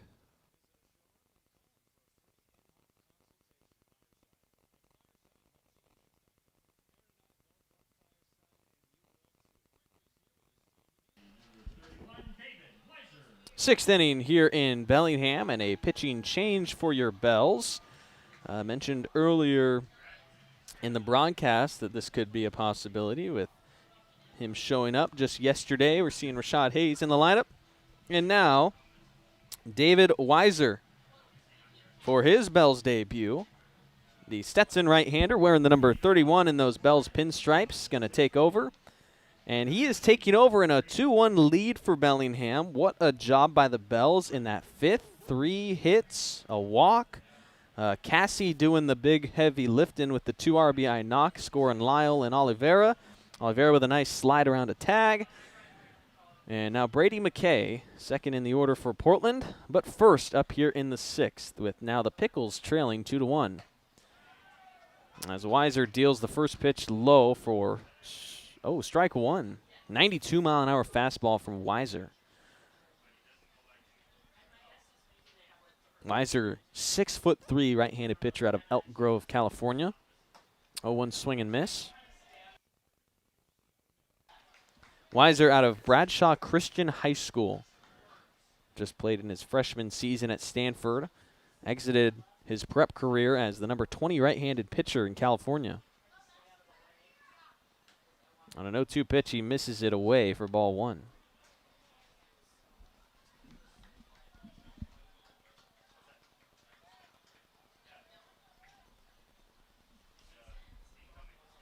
So Weiser here in his Bells debut, looking to put away his first batter faced in the 6th, the 1-2. Chopped on the ground. Peschke charging it. A couple of hops. His throw to first is wild. It'll bounce back in play, but it will be an infield single. So after getting to 2 strikes, he gives up the leadoff hit to McKay. Brings up Bryson Glasgow, who already has 2 of the 5 Portland hits in this game. David Weiser helped the Christian High School Pride win 2 NorCal State titles in his prep career. Racked up 2 All-Sierra Valley League first-team selections. His senior season tossed 18 2/3 innings and had a perfect 3-0 record. During that year, an 0.38 ERA, pure dominance from the young Cardinal. He gets strike 1 on Glasgow.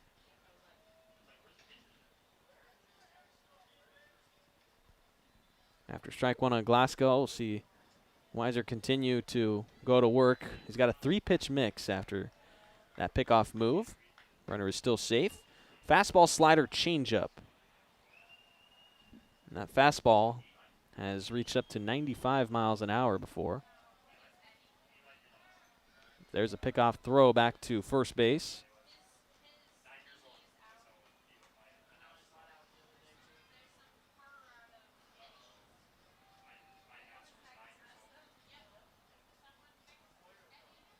Weiser set just with the 1 strike still after a couple of pickoff moves. Now his pitch is a breaking ball. That slider in there for a strike. 0-2 on Glasgow. Reached both times on singles, but he has been left on base each of the times he's reached for Portland. And the count is 0-2.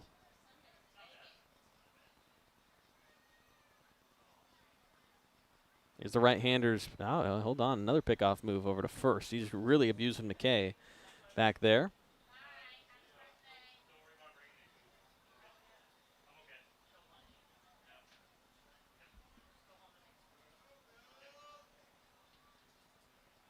Still 0-2 for Weiser. That pitch just missing low and outside. Went back to his fastball for ball 1. Couldn't paint it.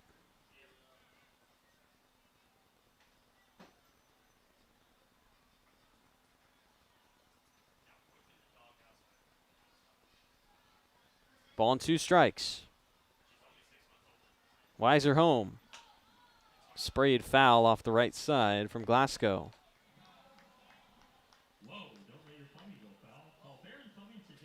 Glasgow, a .317 average with Portland in 50 games last year. There was a point during the summer from July 5th to August 2nd where he had a 21-game on-base streak.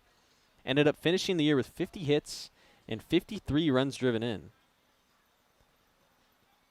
Ball and 2 strikes as the runner goes. Throw down to second is late, and McKay steals the bag. Glasgow a 2-2 count.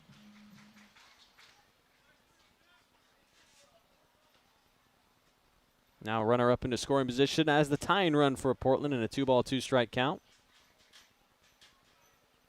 Weiser's pitch is fouled back.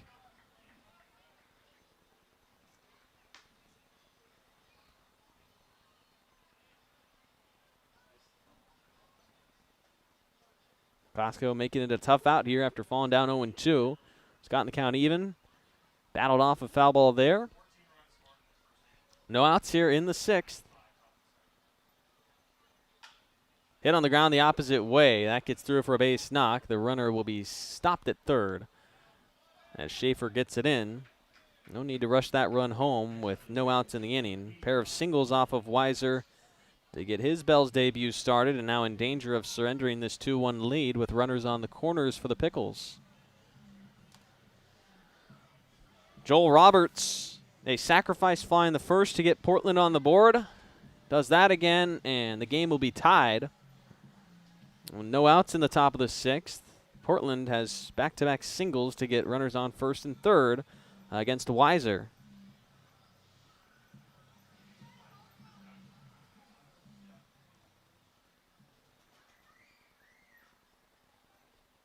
The right-hander's pitch is swung on and lifted. Shallow right field in foul territory. Schaefer charging. Cassie there. Neither can get it as it drops between them. Right in front of the Bells bullpen off the right side of your screen, and it's strike one.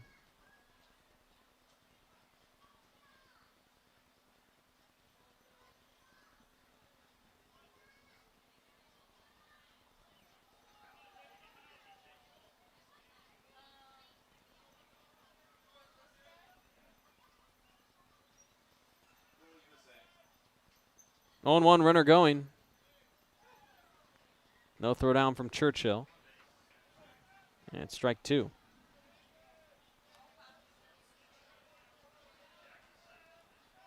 So a stolen base for Glasgow, his second of the game, and now two in scoring position for the Pickles. An 0-2 pitch from Weiser. Breaking pitch and fouled off. Got him a swing outside the strike zone on the slider.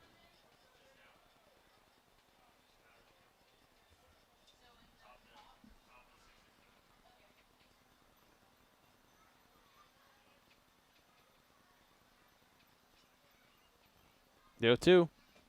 Low and away. Ball bounces just a couple of hops out of Churchill's reach, but he gets it, keeping the runners where they are. Second and third for Portland.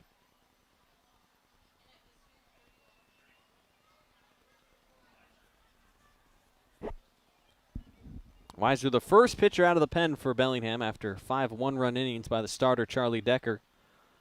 Here's a 1-2. Swing and a foul tip into Churchill's glove. It's a strikeout for Weiser and a much-needed first out in the 6th. His first strikeout in the Bells uniform is the first out in the 6th, and now M.D. Connor will look to get the Pickles in a tie or take the lead.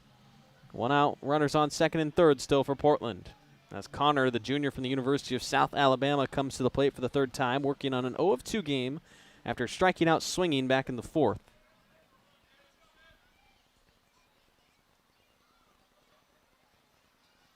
One out, he hits it on the ground to Hayes. Good pick at second base, and will get the force out at first. Now the Bells an out away from escaping this inning. Portland did such a good job through the first 4 innings stranding the Bells base runners.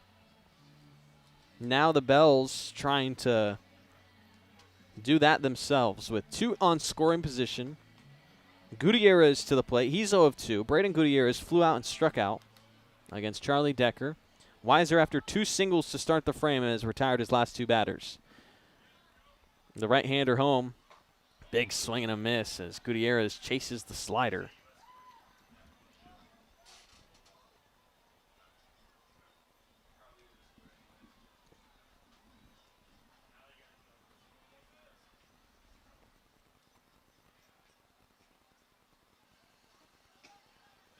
Oh, and 1 drops in for a strike. Oh, actually, check that. That's ball 1. It missed high.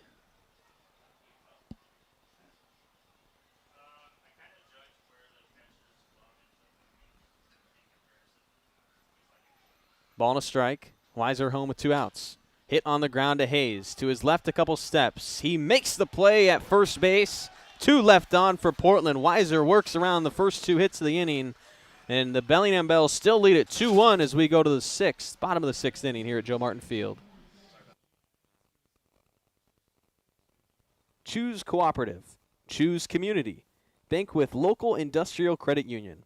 Proud Sunday savings sponsor of the Bellingham Bells. If you live, work, or attend school in Washington, you can join a credit union that puts people first. Local decisions, personalized service, and a real commitment to our community. Learn more at industrialcu.com. Federally insured by the NCUA. When pain or injury slows you down, Peace Health Orthopedics, Sports Medicine, Foot and Ankle, and Trauma Services are here to help. Our experienced orthopedic team cares for bones, joints, and muscles, offering personalized treatment and same-day appointments. From everyday aches to unexpected injuries and joint replacement, Peace Health helps you move better, feel stronger, and get back to your life. Learn more about Peace Health Orthopedics at peacehealth.org. That's peacehealth.org.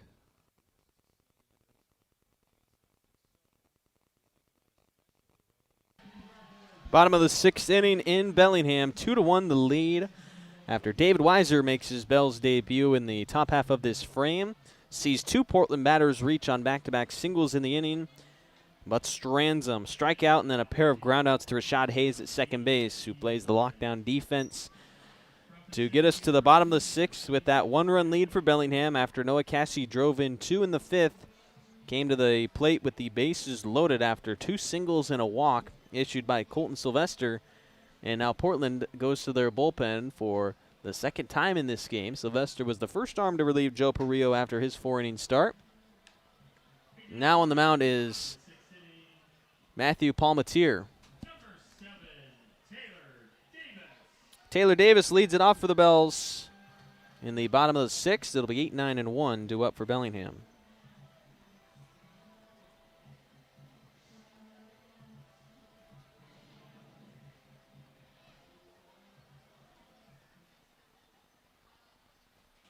Bells 6 hits so far in this one. 3 of them coming in the last 5th inning, compared to the 3 that the starter Perillo gave up through his 4 innings. As Davis takes strike 1, 89-mile-an-hour fastball from Palmatier. This is his 3rd appearance for Portland this year. Has started 1 game and now coming out of the bullpen for the 2nd time.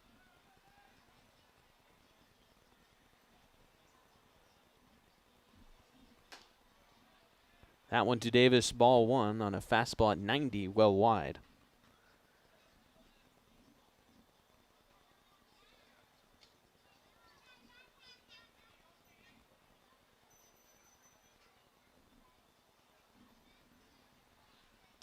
One popped up and back over the press box here at Joe Martin Field for strike 2.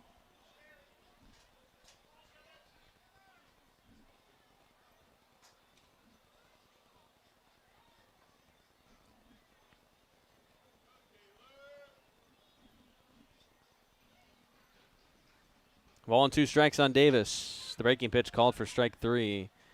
Davis is down on strikes for the first time in this game. It's a looking strikeout.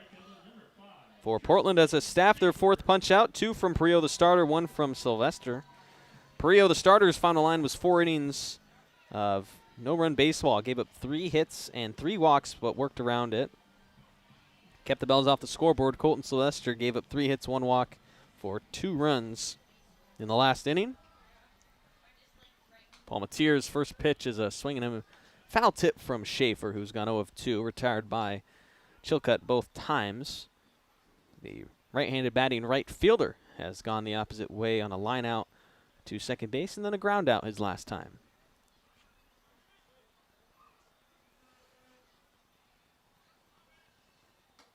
0-1 up and inside on Schaefer from Palmatier, his first inning of relief for these Pickles.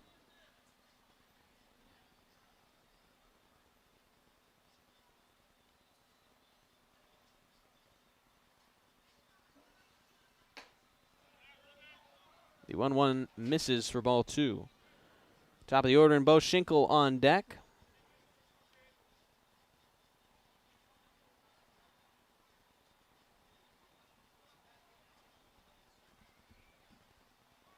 Palmatier deals with one out. Schaefer sprays it foul off the right side. These two teams entering a 3-game set after being the two teams to play in the West Coast League Championship, but as it stands right now, not the best two teams in the Reach-owned divisions. Portland resting at just 5th in the South with a 5-4 record, barely over 500. Bellingham, meanwhile, in a tie for 2nd place in the North at 7-5, tied with Nanaimo. Schaefer takes the ball outside. Full count now on Schaefer.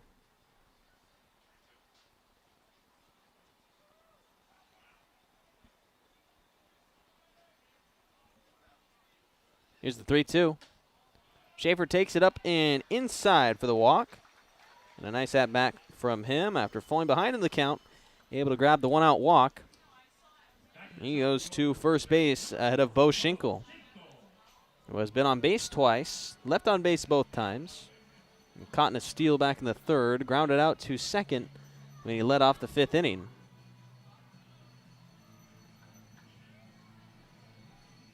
Schaefer has speed off of first. Stays put on the first pitch for strike 1 to Schinkel. Schinkel is from Blue Valley Southwest High School in Kansas. His brother Brody currently playing at Creighton. His older brother Blake played at Kansas. An athletic family for Schinkel. Began his own collegiate career at Kent State University back in 2024. Then had his big year at Johnson County Community College in 25. Just spent his first year in Gonzaga. 2-1 off the miss, right at the knees, but inside to the Bells center fielder.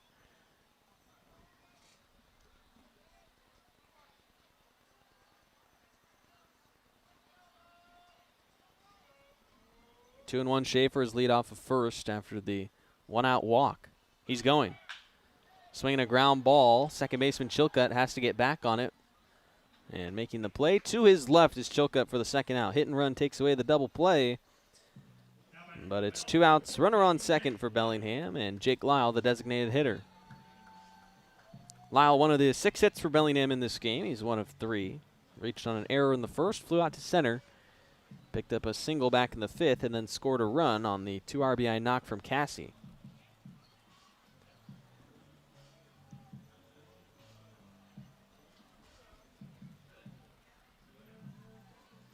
Schaefer lead off of second base with 2 outs here in the bottom of the 6th. Bells leading 2-1 over Portland in game 1 of a 3-game set. A championship rematch here in Bellingham between the Pickles and Bells.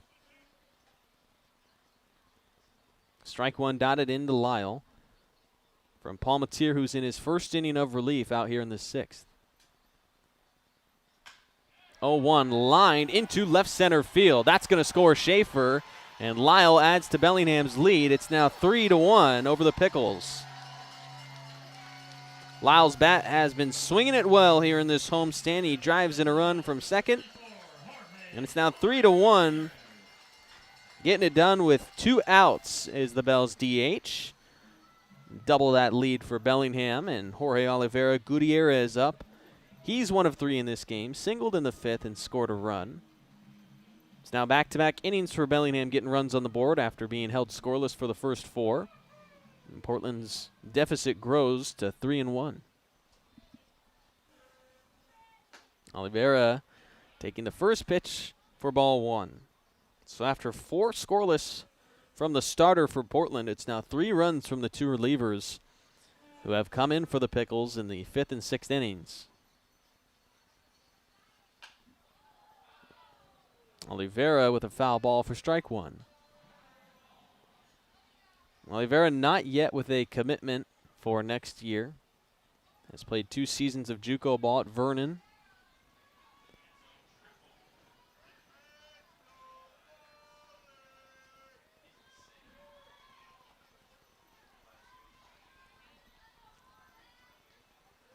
Here's a 1-1. Foul tip from Oliveira, strike 2.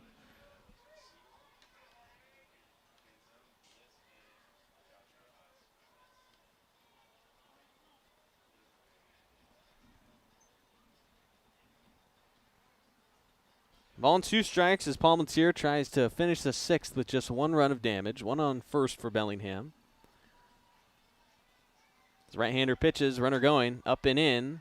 Throw down to second. Lyle is tagged out. They're saying that he came off the bag. He beat the throw, but on his slide lost contact with the baseball. Tag was applied to him and is called out. So we'll go to a 7th, 3-1 Bellingham in lead after a RBI knock from Jake Lyle to score Tristan Schaefer. Need a break from everything? Escape to a place where anything is possible and the fun never stops. At Silver Reef Casino Resort, you'll discover world-class dining, championship caliber golf, a full sports book and bar, over 1,000 top-rated slots and table games, and so much more. Come join the fun and see why we've been consistently rated one of the region's top destinations. Visit silverreefcasino.com to book your stay and discover all the exciting events and promotions we have in store for you. Silver Reef Casino Resort, located off I-5, exit 260. When pain or injury slows you down, Peace Health Orthopedics, Sports Medicine, Foot and Ankle, and Trauma Services are here to help. Our experienced orthopedic team cares for bones, joints, and muscles, offering personalized treatment and same-day appointments. From everyday aches to unexpected injuries and joint replacement, Peace Health helps you move better, feel stronger, and get back to your life. Learn more about Peace Health Orthopedics at peacehealth.org. That's peacehealth.org. 7th inning in Bellingham. You're listening to the Bells Radio Network. I'm Zen Hill, play-by-play man for all your Bellingham Bells home baseball this year. We thank you for joining us on this Friday evening. If you're watching us, we know there's a little bit of a big game going on right now, right? I'd love to be watching the World Cup. But, hey, we've got a good baseball game here at Joe Martin Field as well. 3-1, the lead for Bellingham. As we go to the 7th, Tanner Johns, 1 of 2 at the plate, and he'll lead things off. Hey, with it being soccer season in the summer here in the States, Bells will be celebrating that tomorrow with Soccer Night here at the 6:35 first pitch tomorrow. The Bells will allow any kid wearing a soccer jersey into the ballpark for free. You heard that, free with a soccer jersey. And also there's a giveaway, a little Bells soccer scarf.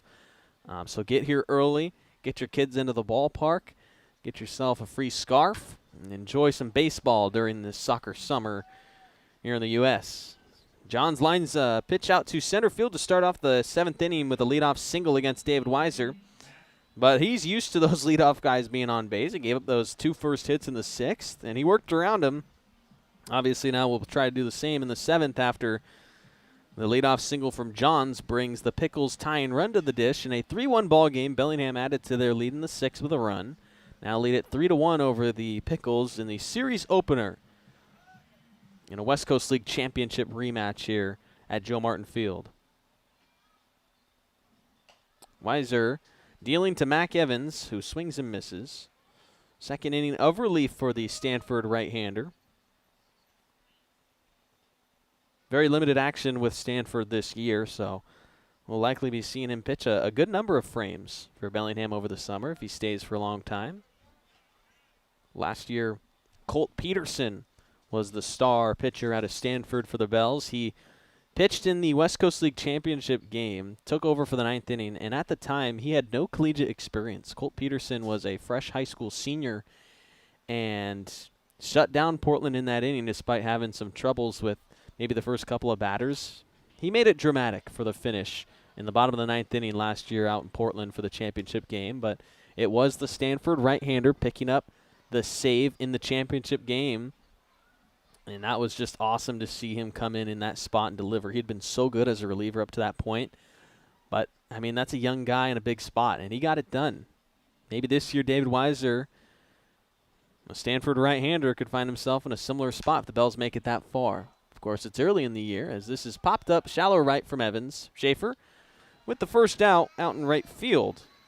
Retires Evans. Early in the year, but the Bells, despite what you could say has not been their best start to the season, still 7-5. Obviously, that's because they lost the series to Wenatchee, who's the top team right now in the North Division here at home. But what the Bells have done good is win on the road. They've won both road series. They're 4-2 on the road so far this year, and took the home series against Nanaimo earlier this week. So despite maybe some rocky outings, some rocky innings that have bit the Bells for their 5 losses, still above 500 and still tied for second in the North, just a game and a half back of Wenatchee.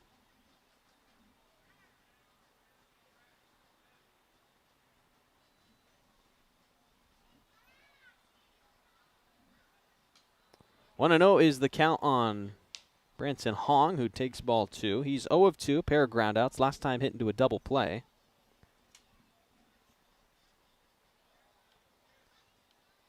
Last year, the Bells were the first half North Division champs. Went on to be crowned the West Coast League champs. Total record of 37-22 last year. Strike one in there to Hong.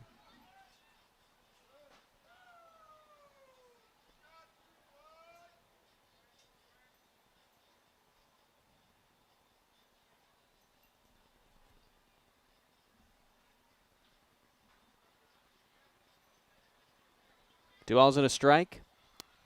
On the bottom of the order hitter for Portland as the tying run, there's a wild one from Weiser high. Churchill gloves for ball 3.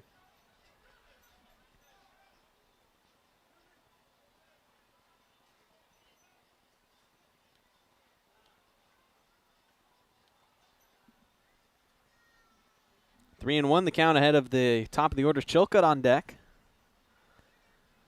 Weiser trying to find the zone. Hit on the ground, backhanded try from Cassie, couldn't get it. Now he scampers to the ball and will not throw to first. Let's see what they score it. Scored a base hit. Tough play for the infielder.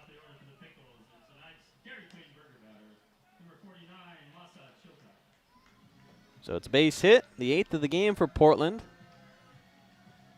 A lot of hits in this game, all of them singles, as you'll see here in this very pitcher-friendly ballpark. The way you beat teams is just hitting line drives, and little bloopers is what we've really seen. Jim Clem going to come out to the mound, talk it over with Weiser.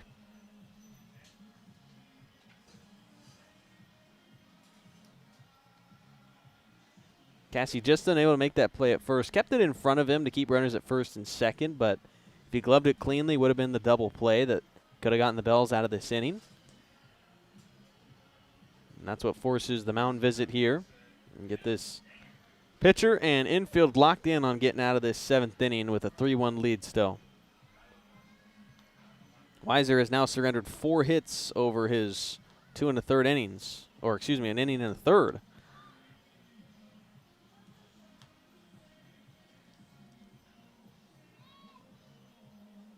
Mound visit done.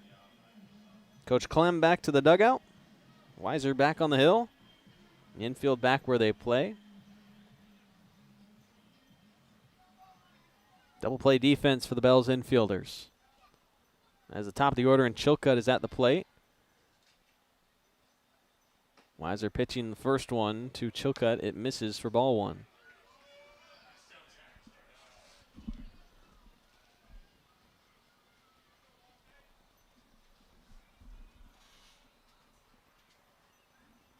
Ball and no strikes on Chilcutt, the second baseman.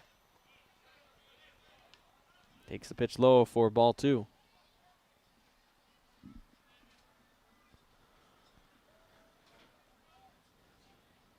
Chilcutt searching for his first hit. He's 0 of 2 with a walk and a run scored. A 2-0 pitch from Weiser. There's a breaking pitch inside for strike 1.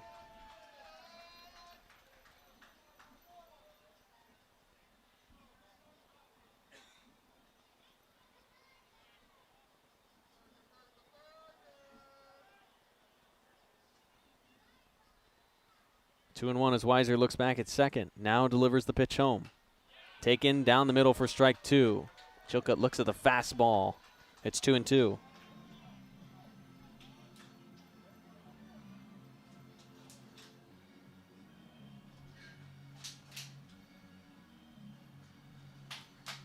Pickles right-hander back into the box. An even 2-2 count with 2 on for Portland. Swing and a miss. A strikeout from Weiser for the second out in the 7th.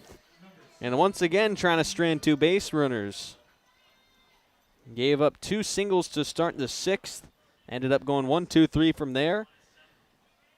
Gave up a leadoff single, gotten out, then surrendered the single to Hong. Now he strikes out Chilcutt and will face McKay, who is 1 of 2 with a single and a sacrifice. Laid down a sac bunt back in the 1st that went on to help manufacture the first run of the game for Portland. First pitch in there to McKay, a strike from Weiser.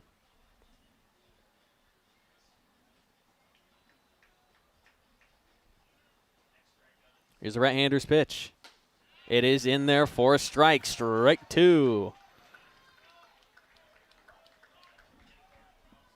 Goes with the breaking pitch.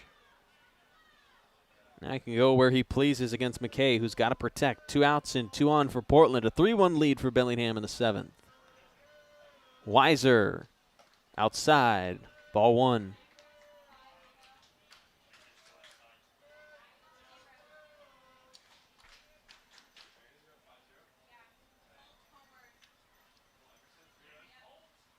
Ball and 2 strikes. Weiser home and a 1-2. That just high. Missed on his 92-mile-an-hour fastball for ball 2.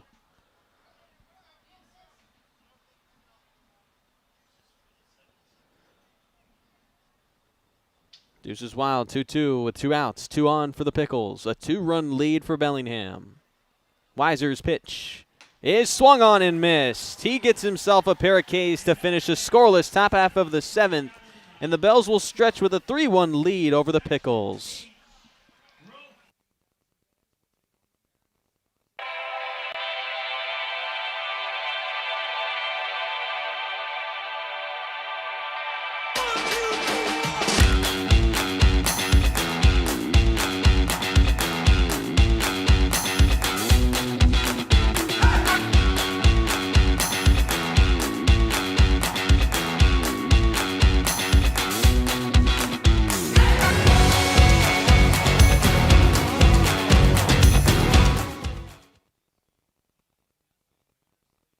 Need a break from everything? Escape to a place where anything is possible and the fun never stops. At Silver Reef Casino Resort, you'll discover world-class dining, championship caliber golf, a full sports book and bar, over 1,000 top-rated slots and table games, and so much more. Come join the fun and see why we've been consistently rated one of the region's top destinations. Visit silverreefcasino.com to book your stay and discover all the exciting events and promotions we have in store for you. Silver Reef Casino Resort, located off I-5, exit 260.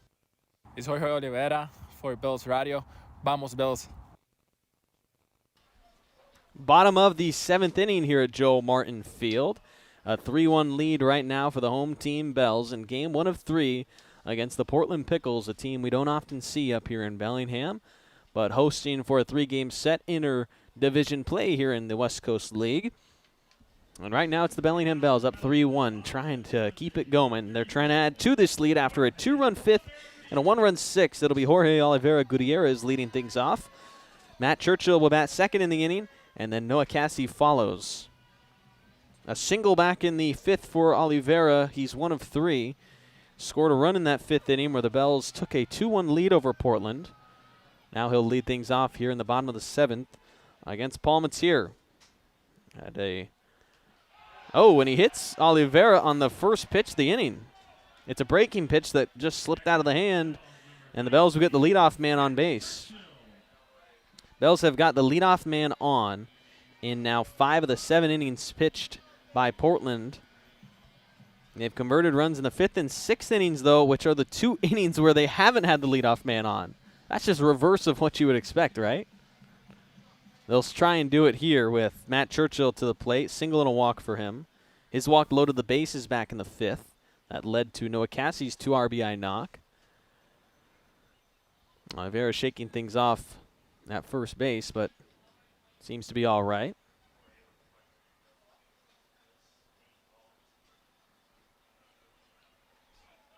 So now Matthew Palmatier, the right-hander on the first base side of the rubber, facing Matt Churchill, the Bells catcher. First pitch is a fastball that Churchill golfs into shallow right field. Churchill gets the single as Oliveira heads to third. He goes first to third. The throw gets wild. No one's backing up the play. Oliveira's coming home to score. An error on the Pickles as no one backs up third base, and Oliveira's in to make it a 4-1 lead for Bellingham.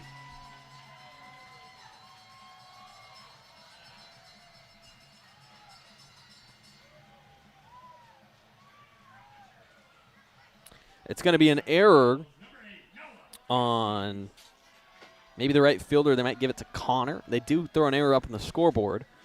So Churchill doesn't get a run driven in on it. He gets the single that puts Oliveira. Churchill gets a single that puts Oliveira to third, and then the error scores the run, and it's 4-1. Now it's Cassie at the dish. Churchill also moved up on the E9.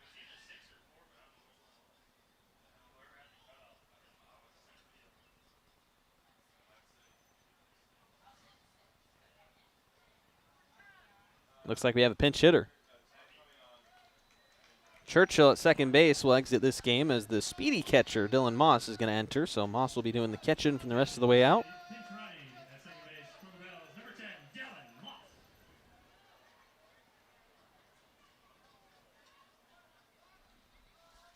So Cassie at the plate with Moss in scoring position. No outs in the inning. The first pitch to Cassie, ball one. Single and an error from Churchill, get a run in. Taking advantage of the Pickles' second error in this game. It's now 4-1 Bellingham. The chance to add to it. No outs here in the bottom of this seventh inning. Cassie swings and misses. Strike one.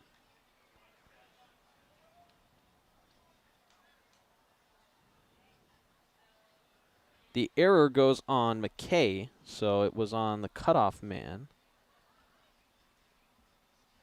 Gonna have to watch that back. Not sure if it was McKay cutting that ball off.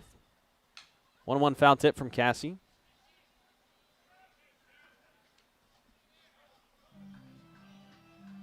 One and two on the Bells' first baseman, who already has 2 runs driven in on 2 hits in this game.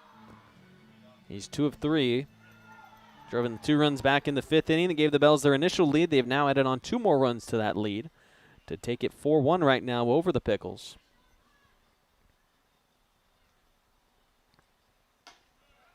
Outside pitch to Cassie, ball 2.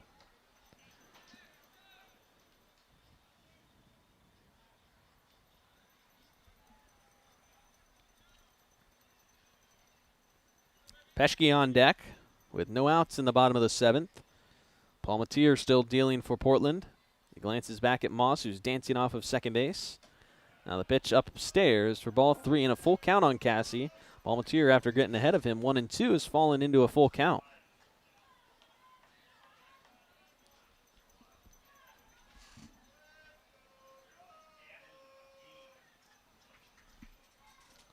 Full count.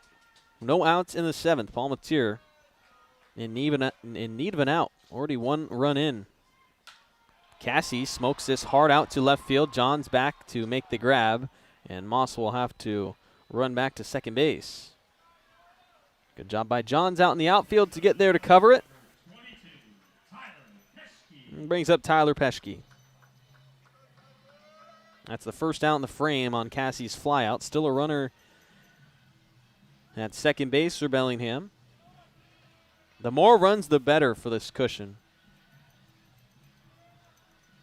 Bell's trying to take the opening game of this 3-game set against Portland. Tyler Peschke trying to get on base for the first time in this one. He's 0 of 3. Runner going as Moss slides in and is tagged out trying to steal third. They hand the Pickles the second out in the inning. So Moss pinch running and trying to take second base. And now they're empty. It looks like the Pickles have a chance to get out of this inning with just the lone run of damage. Ball was also a strike to Peschke, so 0-1 on the Bells shortstop with 2 outs. 0-1 breaking pitch in there for a strike. Peschke has already struck out twice in this game, once swinging, once looking. Down 0-2 in this at-bat against Palmatier, who he faces for the first time. And swings and misses for a strikeout. So the Bells have a dramatic start to the inning, but finish it with just the one run. It's 4-1. Bellingham in front of Portland as we go into the 8th. Puget Sound Energy is thrilled to team up with the Bellingham Bells for Community Wednesdays this season. Every Wednesday home game at Joe Martin Field, PSC and the Bells will celebrate a featured Whatcom County nonprofit with a $2,000 donation.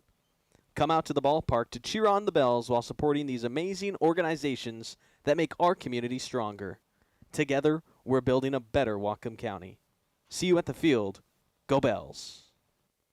Choose cooperative. Choose community. Bank with local industrial credit union. Proud Sunday savings sponsor of the Bellingham Bells. If you live, work, or attend school in Washington, you can join a credit union that puts people first. Local decisions, personalized service, and a real commitment to our community. Learn more at industrialcu.com. Federally insured by the NCUA. Need a break from everything? Escape to a place where anything is possible and the fun never stops. At Silver Reef Casino Resort, you'll discover world-class dining, championship caliber golf, a full sports book and bar, over 1,000 top-rated slots and table games, and so much more. Come join the fun and see why we've been consistently rated one of the region's top destinations. Visit silverreefcasino.com to book your stay and discover all the exciting events and promotions we have in store for you. Silver Reef Casino Resort, located off I-5, exit 260.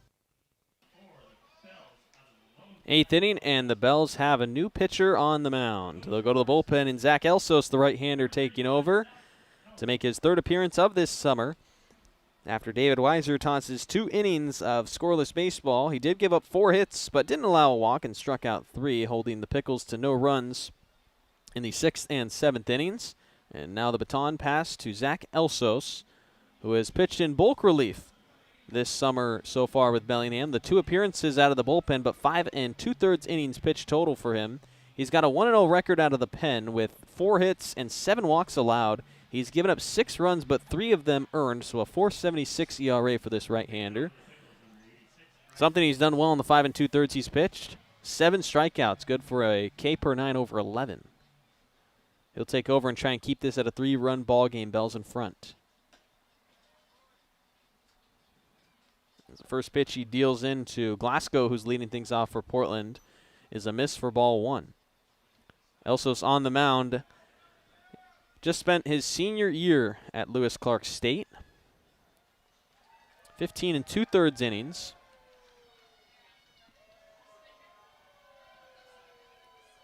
One no pitch inside to Glasgow.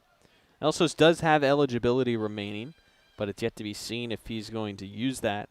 He's been pitching in college ball since 2021. His first season with the Bells was back in 2022, and he's actually a former Pickle. Pitched with Portland in 2023, so he's pitching here on the mound with a bit of history in both ways.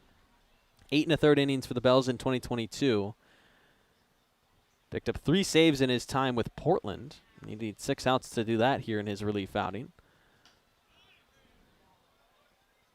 Behind in the count, 3-1 against leadoff man Bryson Glasgow, who's 3 of 3, all singles for Portland.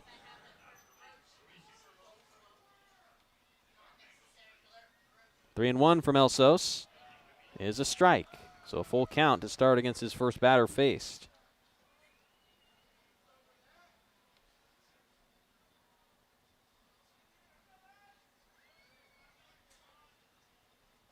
Three-two against leadoff man.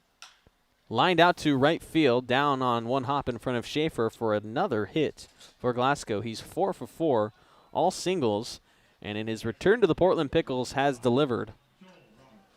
The thing is, though, he's been left on base all 4 times, so despite having nearly half of the hits that Portland has as a team, they've got to find a way to get him home. You've already seen him swipe 2 bags and would be a threat to go again. But now Joel Roberts, who's got the lone run driven in for Portland, is at the plate. You see Glasgow over there at first trying to get Elsos' release down so he can try and jump early on him. Maybe swipe second base, get into scoring position for Roberts. 2 straight misses from Elsos. And a 2-0 count.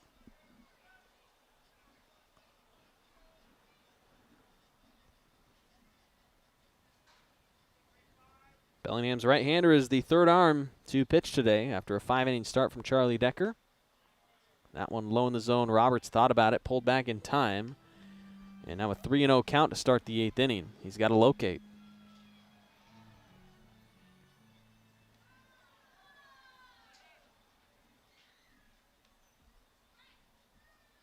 (3-0) from Elsos. Inside strike given. His fastball gets there for a 3-1 count. Elsos was dominant in the 15 2/3 he pitched with LC State because in 12 relief outings he had 24 strikeouts. 3-1. Swing and a miss. Strike 2, and from 3-0 to a full count, Elsos trying to salvage the at-bat. Another full count. Back-to-back hitters at Elsos' face that have got him full. After the leadoff single to Glasgow. Looking for his first out in a 3-2. Foul tipped from Roberts. He'll see another pitch. LC State, a great year. 45-9. Went 30-7 in the Cascade Collegiate Conference. LC State, an NAIA program. Elsos teammates of Ty Rusko and Bryce Johnson, Bellingham Bells this summer. 3-2 on the ground. Davis lets it go through him on the error. Could have been a double play. Instead, it's an E5. And that's the type of thing that could lead to a blow-up inning. Mentioned some of the unluckiness for Elsos. His 6 runs that he's given up, half of them unearned. And now 2 runners will be on after the error by Davis at third. 2 full counts, a single and an error. Start Elsos' outing. Now MD Connor tries to hurt the Bells right-hander. Stands on the third base of the rubber as far as you can be. Throws in outside. Fastball good for a strike.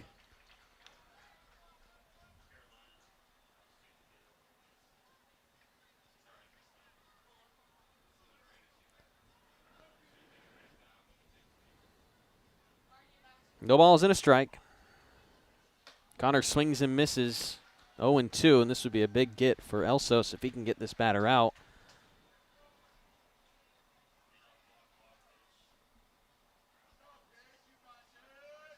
Takes a moment here at the plate and calls time. He's got something in his eye. Bunch of dust flying around here in the Pacific Northwest as the heat gets all the pollen flowing through the air. Trust me, I feel it. Got something in his eye, and now lefty batter ready to go again. No balls and 2 strikes with runners on first and second. Elsos' pitch is taken away just outside. Moss tried to frame it in, didn't get the call. Ball 1.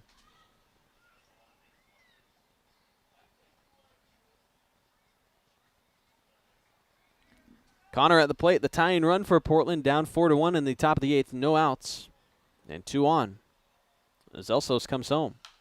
It's fouled away by Connor. Will stay alive. Connor, University of South Alabama this year for 3 games, was his 3rd stop in his collegiate career. Began at Galveston College. Last year was at Dodge City Community College.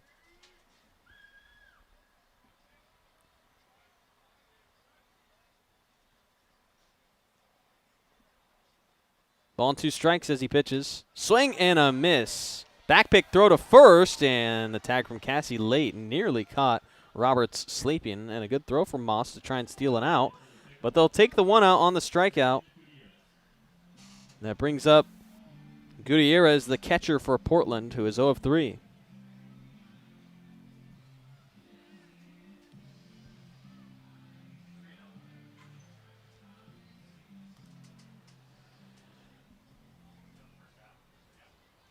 Swing and a miss from Gutierrez at the first pitch from Elsos. Seen a couple of scary innings in the 6th and 7th from David Weiser. The first 2 batters reaching in the 6th on hits. 2 batters reaching of the first 3 in the 7th. But Weiser was able to get out of those frames scoreless. Elsos not making this inning easy on himself, but getting to 0-2 against Gutierrez after that nasty breaking pitch. 1 strikeout for Gutierrez at the plate. That came against the starter Decker. 1 of Decker's 5. Weiser struck out 3. Bells with 9 as a staff.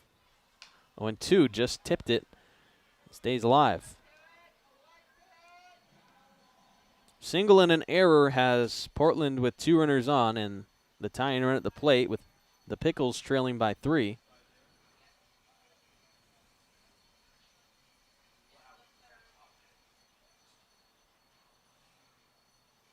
Here's an 0-2 from Elsos. Outside pulled his fastball. Moss pump fakes a throw down to second. You get Glasgow back there.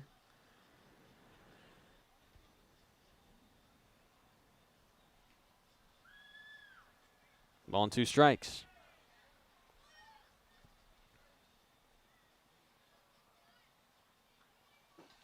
Breaking pitch away for ball 2. 2 straight misses from Elsos to get Gutierrez back in this at-bat. Even 2-2 count on the catcher.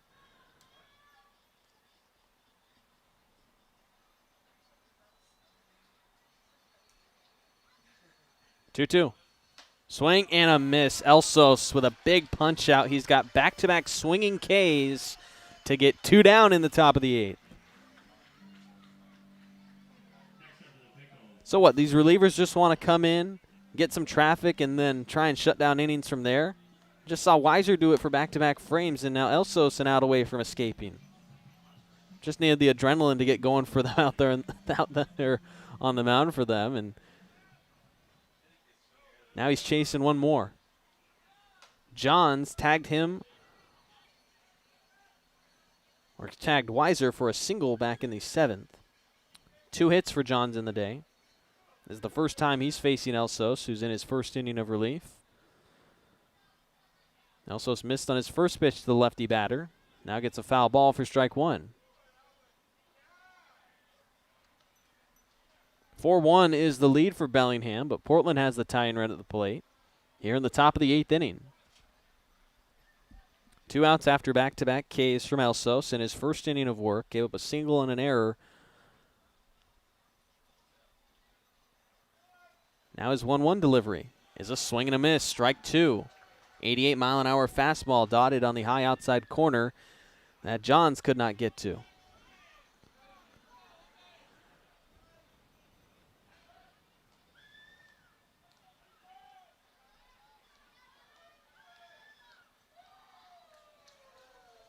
One-two pitch from the right-hander.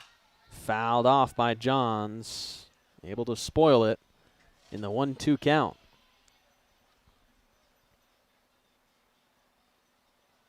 Elsos having to work hard out there on that mound, approaching 30 pitches in the inning.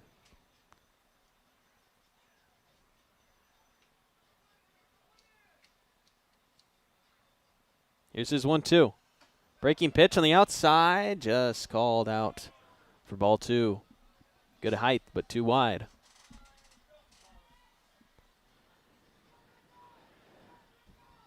Johns had 20 runs driven in with GCU this year. Trying to get Portland their first run since the first inning. Elsos looking to put him away on a 2-2. Jammed him up into the infield. Davis, as the ball drifts foul near the fence, makes the catch, and Davis helps wipe away his error by grabbing the 3rd out in the 8th. It's a scoreless inning pitched. The Pickles have left 6 runners on base in the last 3 innings, and it's 4-1 Bellingham as we go to the bottom of 8 here at Joe Martin Field.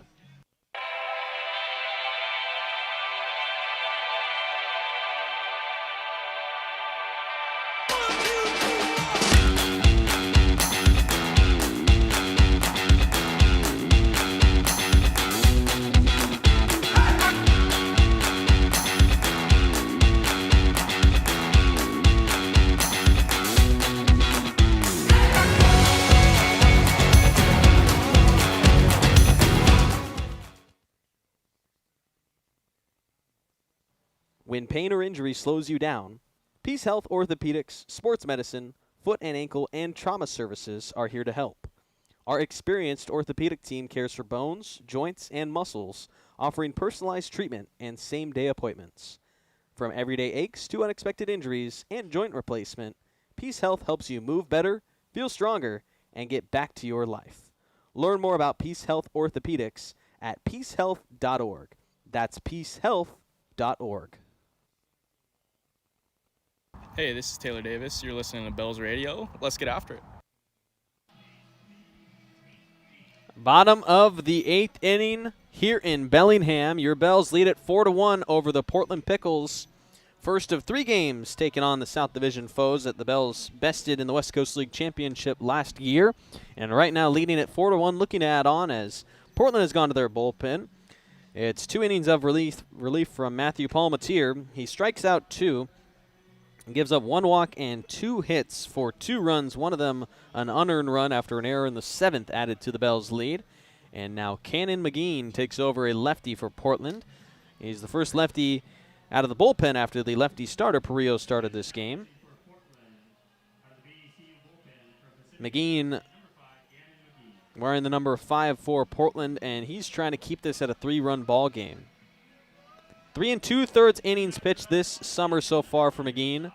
Lefty, this will be his 3rd appearance for the Pickles. In his 3 2/3 innings, he's surrendered 3 hits and 5 walks for 4 runs against him. But he has struck out 8 batters. Rashad Hayes will lead things off for Bellingham. Single and a walk with a steal.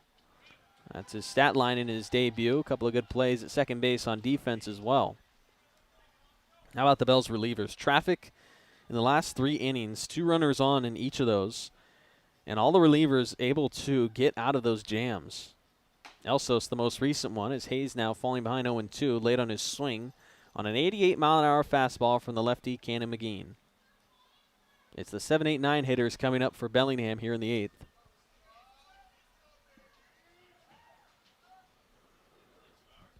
Oh, 2. Pitch low for ball 1.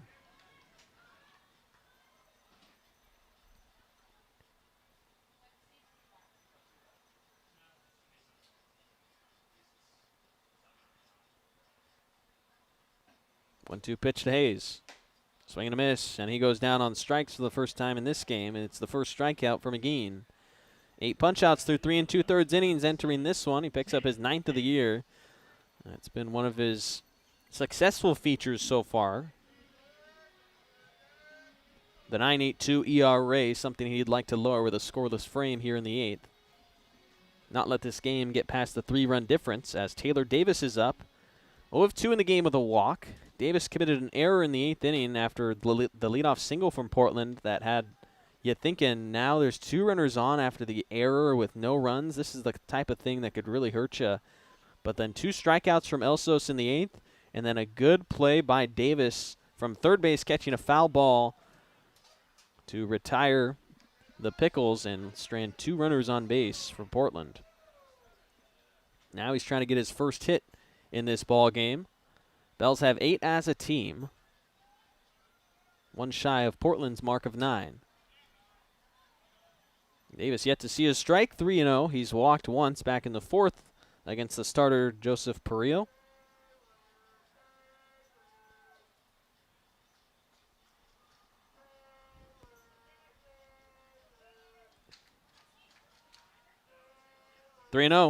The pitch to Davis, high, and he draws his 2nd walk of the game.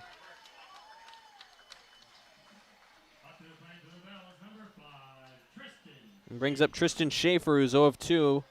Drew a walk in the 6th with 1 out, then went on to score after an RBI knock from Jake Lyle.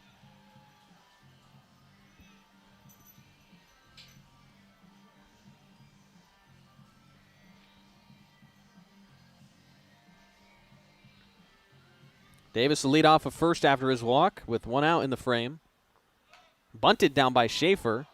The pitcher McGean fields and throws to first in time. Fields it on the sacrifice. So a sac bunt from Schaefer to turn the lineup over to Bo Schinkel. He's looking for his first hit in this ball game and would be good for it to come with a runner in scoring position. 2 outs, Schinkel's 0-2, but he's been on base twice with a walk, and he was hit by a pitch in the 3rd.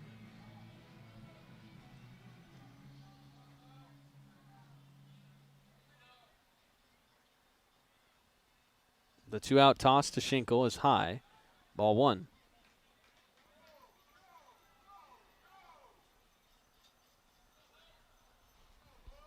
He Gonzaga outfielder trying to add to a Bell's three-run lead over Portland here in the bottom of the 8th. As it's 4-1 Bellingham. The series opener between these Pickles and Bells. They'll play tomorrow at 6:35 on soccer night. Kids wear a free jersey. Get yourself a free ticket to the ball game. I believe it's the first 700 fans get a scarf.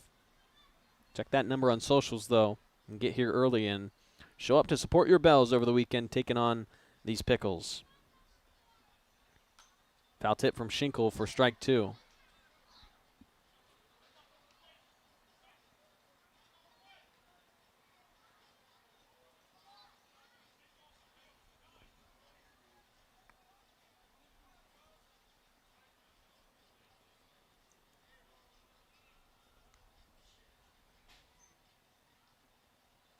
One and two with 2 outs. Upstairs, high cheese at the chin to Schinkel. Ball 2.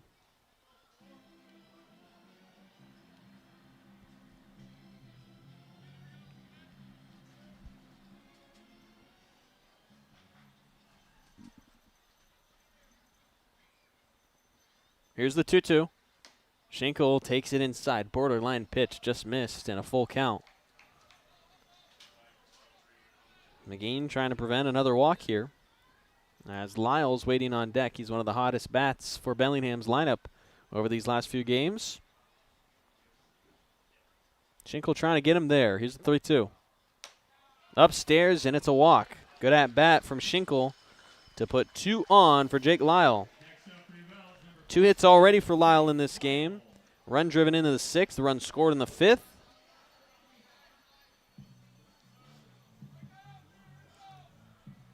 They'll face the lefty McGean with 2 on. 2 outs, though, in this bottom of the 8th inning. Bell's trying to add on to a 4-1 lead over Portland.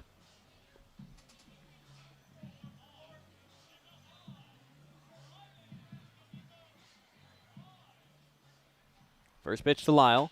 First pitch swinging. Lines it into center field.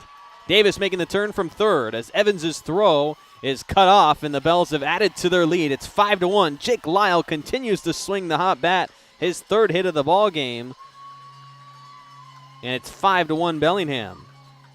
Next up for your Bells, number 34, Jorge Oliveira Gutierrez.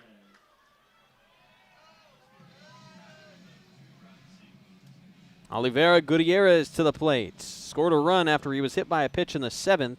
Scored on Churchill's single that led to an error on Portland. It's now 5-1, Bells in front of these Pickles. Strike 1. A loss today would put the Pickles at an even 500 record.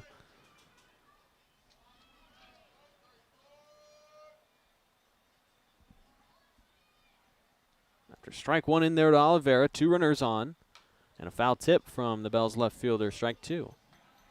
This is head coach Jim Hopple's first time being the leader of the Pickles, although he's been with Portland staff for 10 years.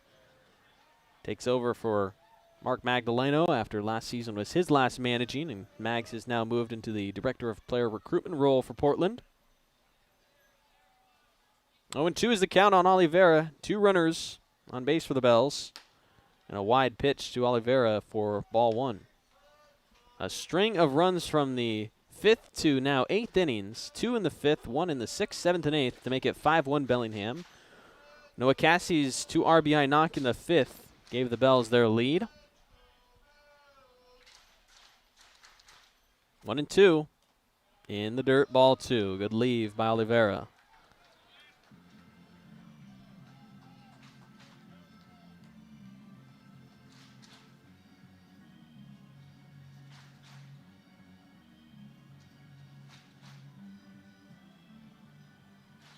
Two balls and 2 strikes.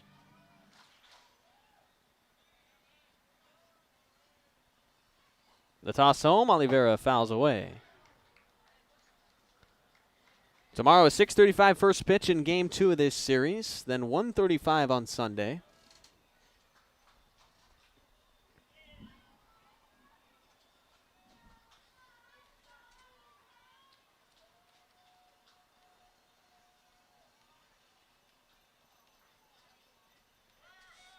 Runners going on the 2-2. Oliveira fouls it off.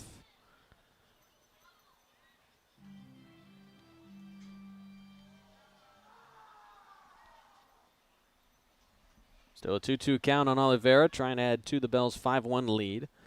Pickles just looking for one more out and then trying to rally for 4 in the 9th.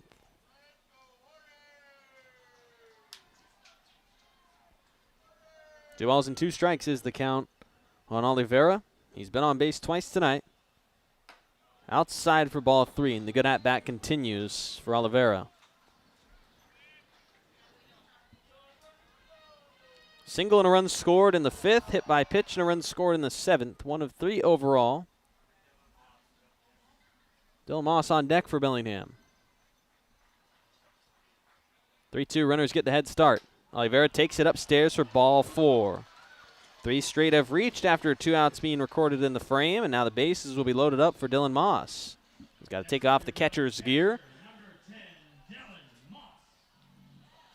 Now they're all loaded up in the bottom of the 8th and just looking to break this game open right now with a big swing for Moss. It'll be his first swing after coming in as a pinch runner in the 7th inning for Matt Churchill. Churchill exits with 2 hits and a walk. Moss was thrown out trying to steal 3rd in the 7th. Bases juiced up for him with 2 outs in this bottom of the 8th inning. The Portland Pickles down 5-1 against your Bells.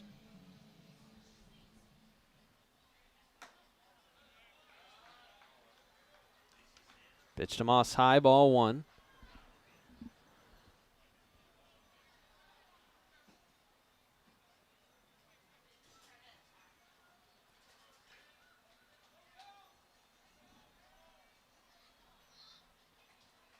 One-oh swing and miss from the Bells catcher.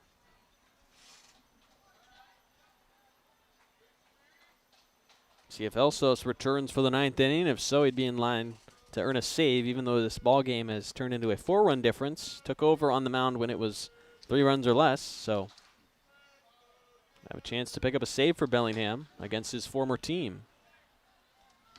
2-1.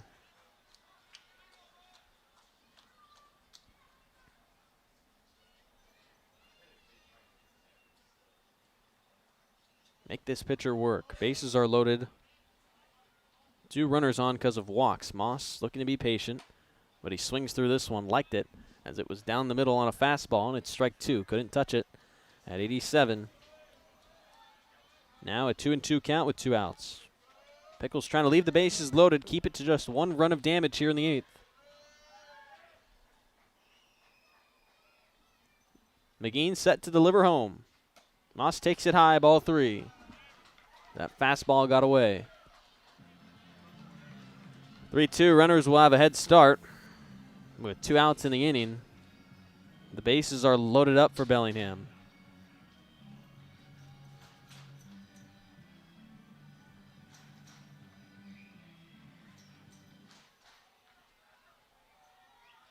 Payoff pitch as the runners go. Moss tips it foul. See another one. Schinkel at 3rd after his walk with 2 outs. Lyle at 2nd after his RBI single. Oliveira at 1st. Davis, the runner in to score in the frame that made it 5-1. Moss trying to add to that lead.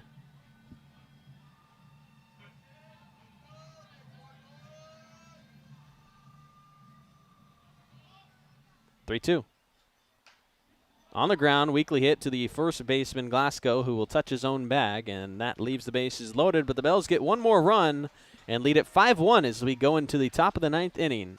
Here at Joe Martin Field, Bells trying to shut this down for a victory in the series opener.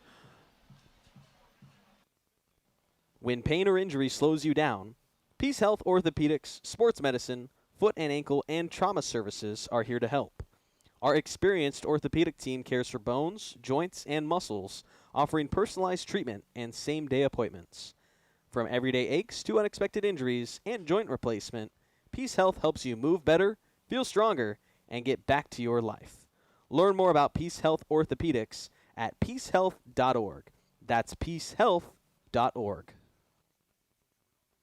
Need a break from everything? Escape to a place where anything is possible and the fun never stops. At Silver Reef Casino Resort, you'll discover world-class dining, championship caliber golf, a full sports book and bar, over 1,000 top-rated slots and table games, and so much more. Come join the fun and see why we've been consistently rated one of the region's top destinations. Visit silverreefcasino.com to book your stay and discover all the exciting events and promotions we have in store for you. Silver Reef Casino Resort, located off I-5, exit 260. So here we go into the 9th inning at Joe Martin Field. Bellingham leading the Portland Pickles by a score of 5-1 as Zach Elsos returns to the bump after taking the ball for the 8th and pitching it scoreless, working around a single and a defensive error by Bellingham. He picked up 2 strikeouts in that inning, and now with 3 outs would earn his first save of the year with the Bells. Entered when it was a 4-1 ball game, and the Bells had given him an extra run of cushion as he searches for 3 more outs against the Pickles. He'll face the 8, 9, and 1 hitters of Portland, led off by the center fielder Evans, who is 1 of 3 in this game. Mac Evans looking to get the rally started for Portland here in the 9th. In the first game of 3 between these 2 teams that battled in the West Coast League Championship last season. The Bells taking that one 2-1, trying to take this game 5-1. And the first pitch to Evans is ball 1 to the right-hander. Center fielder had a hit back in the 5th, but was part of a double play in that inning. One of the 9 hits for Portland, each squad with 9 hits. That one nearly got Evans inside for ball 2. Also some miss on his 88-mile-an-hour fastball that Evans got out of the way of.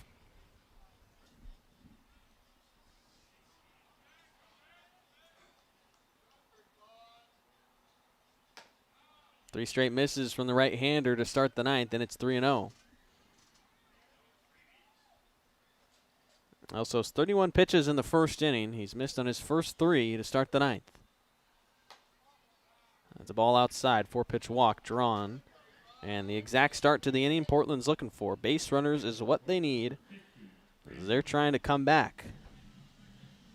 Never rule out a West Coast League team. We learned that just a few nights ago here at the ballpark. Bells trailed 10-4 in the 9th inning and scored 7 runs to walk it off. Portland trying to find some similar magic here at the Joe. Bellingham trying to shut them down, though.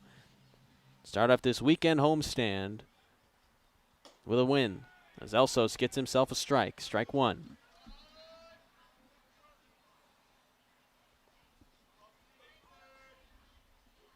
Strike 1 defined by many as the most important pitch, and Elsos gets just that. Against the bottom of the order hitter, Branson Hong. Strike 2 from Elsos. He's ahead of the third baseman of Portland. Hong hit into a double play in the 5th. He's 1 of 3 on the day. Single back in the 7th. Down in an 0-2 count. Right-hander Elsos misses wide for ball 1.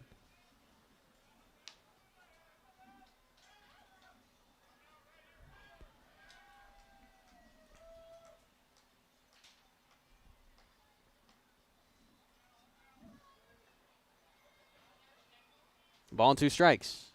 Breaking pitch chopped on the ground. Peschke only a play for 1 as he throws to first where Cassie has the glove for the first out in the 9th. No need to complicate it there. If you try and force the double play and end up getting none, you're facing 2 base runners. But Peschke, with the baseball IQ to get the 1 out, get the Bells a step closer to this win.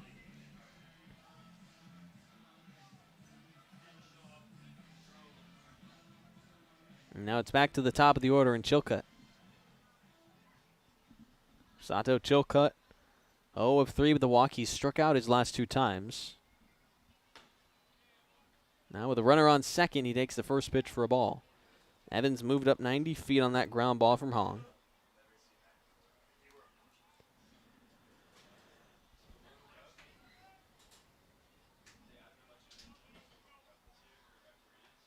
One-0. Down the pipe, strike 1. Chilcutt was on base to start this game with a walk, but has been sat down his last 3 times up to the plate. This is his first time facing Elsos.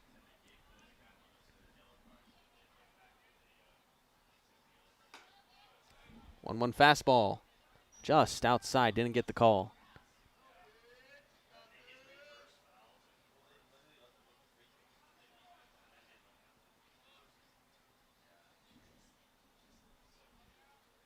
Two one. He's missed again.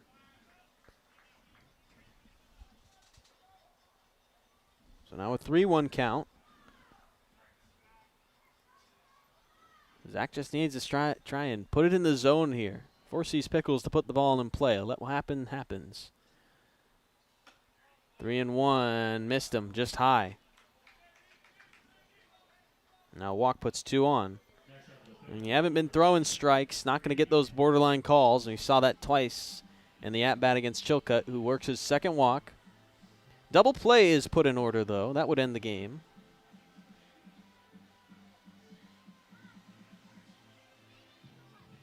McKay is 1 for 3. You don't want this to get to Glasgow as a potential tying run if the bases are loaded.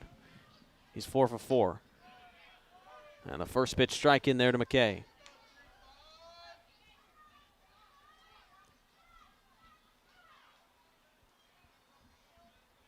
McKay, a hit, 2 strikeouts, and a sac bunt.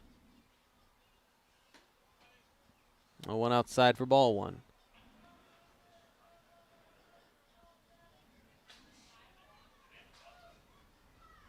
Also hunting 2 more outs. Bell's leading 5-1 over Portland, but 2 runners are on base. That just missed upstairs. He's not getting that high call. So 2-1. A tight zone here for Elsos. And time called as Jim Clem will come out.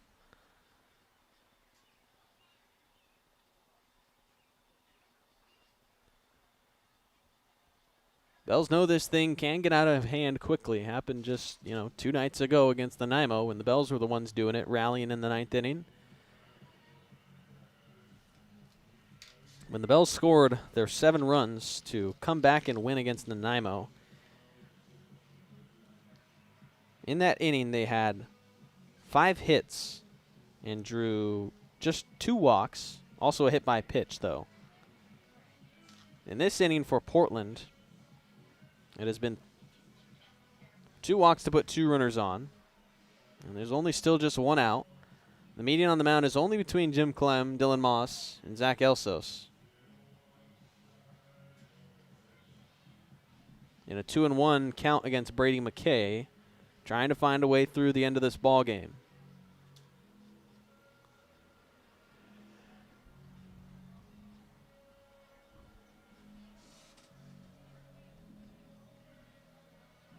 Elsos back onto the rubber after the mound visit as he looks into Moss's signal. 2-1 the count, first and second for the Pickles. Breaking pitch in there for a strike. Elsos just trying to throw strikes. It's 2-2. Dangerous hitter Glasgow on deck.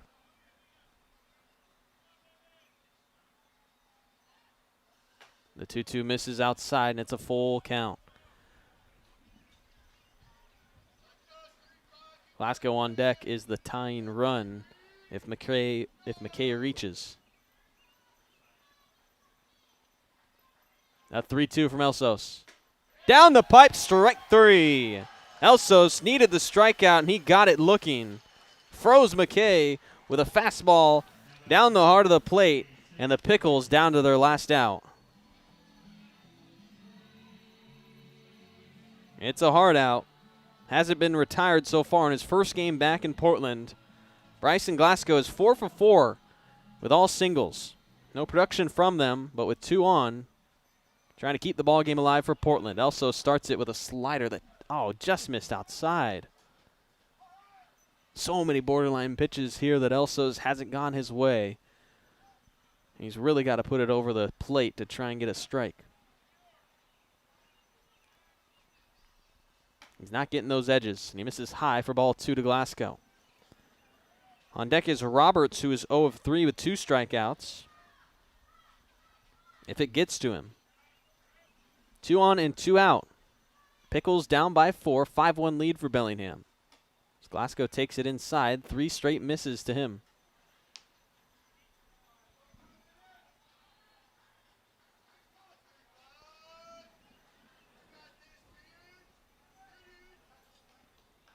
3-0 is the count to Glasgow, the first baseman.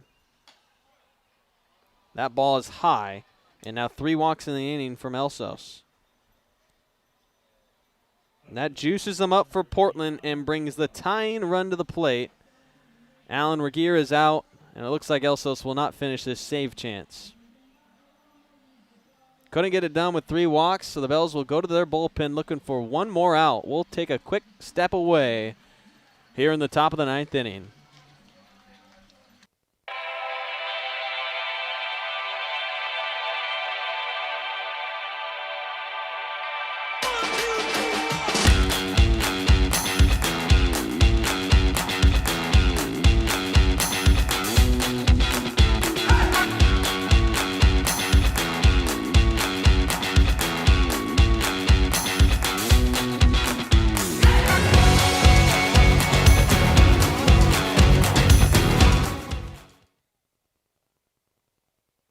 Puget Sound Energy is thrilled to team up with the Bellingham Bells for Community Wednesdays this season. Every Wednesday home game at Joe Martin Field, PSC and the Bells will celebrate a featured Whatcom County nonprofit with a $2,000 donation. Come out to the ballpark to cheer on the Bells while supporting these amazing organizations that make our community stronger. Together, we're building a better Whatcom County. See you at the field. Go Bells. When pain or injury slows you down, Peace Health Orthopedics, Sports Medicine, Foot and Ankle, and Trauma Services are here to help. Our experienced orthopedic team cares for bones, joints, and muscles, offering personalized treatment and same-day appointments. From everyday aches to unexpected injuries and joint replacement, Peace Health helps you move better, feel stronger, and get back to your life. Learn more about Peace Health Orthopedics at peacehealth.org. That's peacehealth.org. So this is the top of the 9th inning, and things have gotten interesting. In a 5-1 lead, Bells up by 4, felt comfortable heading into the 9th, trying to get the last 3 outs. Zach Elsos walks 3, can only get 2 outs, and it forces a change. Thrasher Steed is going to take over for the Bells on the mound as the right-hander looks for a save, inheriting the bases loaded. The tying run will be at the plate for the Pickles.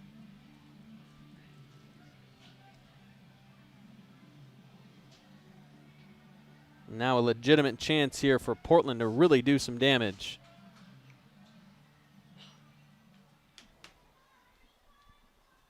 Joel Roberts will be at the plate. Steed on the mound making his 5th appearance as a Bell. He's tossed 5 2/3 innings and has given up a run in each of them. First pitch that he throws is a miss to Roberts for ball 1. 7 hits, 6 walks issued by Steed.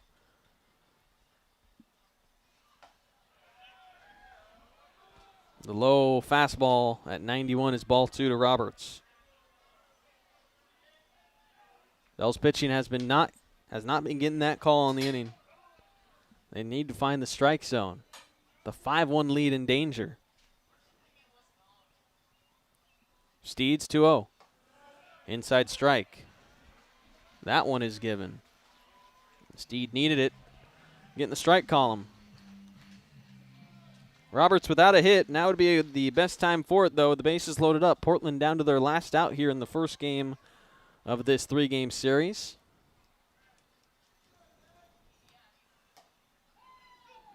That pitch called for a strike low.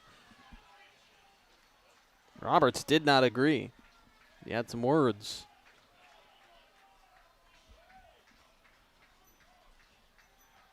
Two balls and 2 strikes. Portland down to their final strike.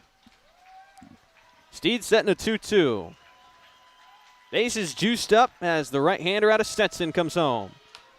Foul ball, and he'll see another from Roberts. Steed 6 strikeouts in 5 2/3 innings. This would be his first save of the year.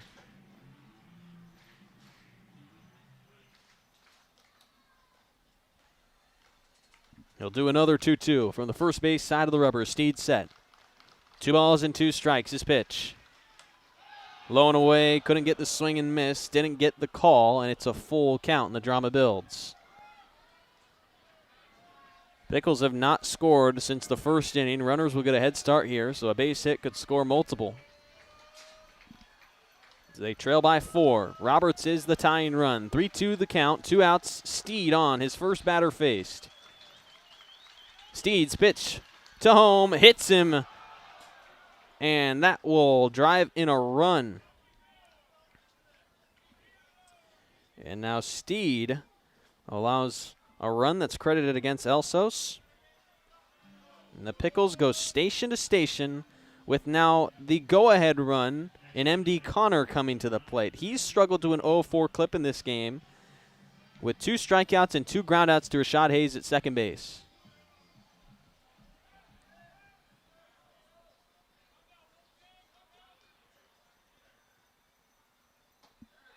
Steed's pitch is low. Missed it on a fastball, ball 1.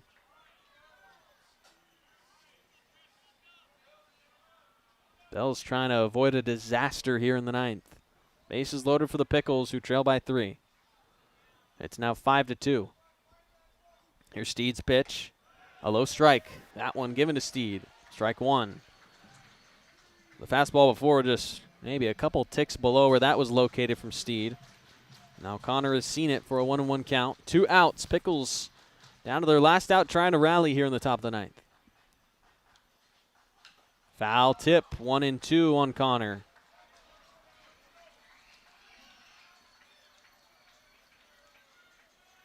Loaded up in Bellingham here. Nothing else you would expect here but drama between these two teams that faced in the West Coast League Championship game last season. Game 1 has delivered the drama. Pickles trying to extend this game to a potential bottom of the 9th. Connor down to his last strike. 1-2 with the bases loaded. Steed's pitch is taken for, called strike 3, and that's the ball game, ladies and gentlemen. The Pickles sent off after a strike dotted on the outside from Thrasher Steed, and Bellingham takes game 1 over Portland. Man, those last 4 innings put you through it. Base runners in the 6th, 7th, 8th, and 9th innings. Pickles do get one in the 9th, but Bellingham somehow works around it. Thrasher Steed picks up the save with the strikeout. Woo! Deep breath after that one. That was a bit of drama. What else would you expect, though? This is the type of matchup we want. Don't get to see it all too often with these two teams being from different divisions. But the Bells get the win. 8-5. Bellingham improves too. The loss to the Pickles puts them down at now 5-5 on the year. And tomorrow these two teams face off at 6:35 for first pitch. This one delivered lots of hits, lots of drama. 9 hits by both teams. A pretty good offensive day for both squads. And it's the Bells who end up taking it 5-2 over Portland here at home. Tomorrow is soccer night. A lot of you U.S. soccer fans probably happy. And if you want to celebrate, come to the ballpark tomorrow, 6:35 our first pitch. Every kid wearing a soccer jersey gets in free. And the first 700 fans, about 700 fans, get a free soccer scarf. So come out to the ballpark, support your Bells as they look to take the series tomorrow against the Pickles. We'll step away for a quick moment, then look around the West Coast League. Of course, this was an early game, so not a lot of finals, I imagine, throughout the league. But we'll also take you through the stats of this game and preview tomorrow. We'll be right back. A 5-2 win for Bellingham here tonight. What a win.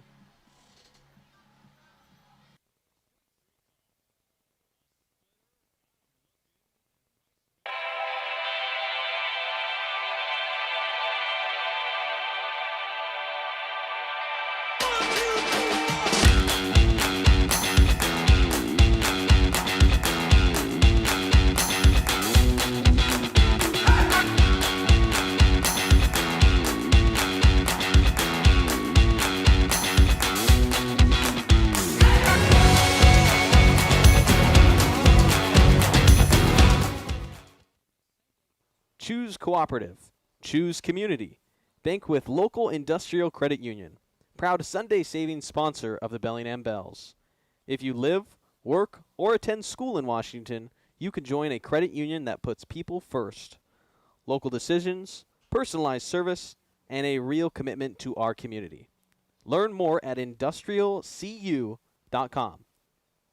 Federally insured by the NCUA. When pain or injury slows you down, Peace Health Orthopedics, Sports Medicine, Foot and Ankle, and Trauma Services are here to help. Our experienced orthopedic team cares for bones, joints, and muscles, offering personalized treatment and same-day appointments. From everyday aches to unexpected injuries and joint replacement, Peace Health helps you move better, feel stronger, and get back to your life. Learn more about Peace Health Orthopedics at peacehealth.org. That's peacehealth.org. Need a break from everything? Escape to a place where anything is possible and the fun never stops. At Silver Reef Casino Resort, you'll discover world-class dining, championship caliber golf, a full sports book and bar, over 1,000 top-rated slots and table games, and so much more. Come join the fun and see why we've been consistently rated one of the region's top destinations. Visit silverreefcasino.com to book your stay and discover all the exciting events and promotions we have in store for you. Silver Reef Casino Resort, located off I-5, exit 260. Puget Sound Energy is thrilled to team up with the Bellingham Bells for Community Wednesdays this season. Every Wednesday home game at Joe Martin Field, PSC and the Bells will celebrate a featured Whatcom County nonprofit with a $2,000 donation.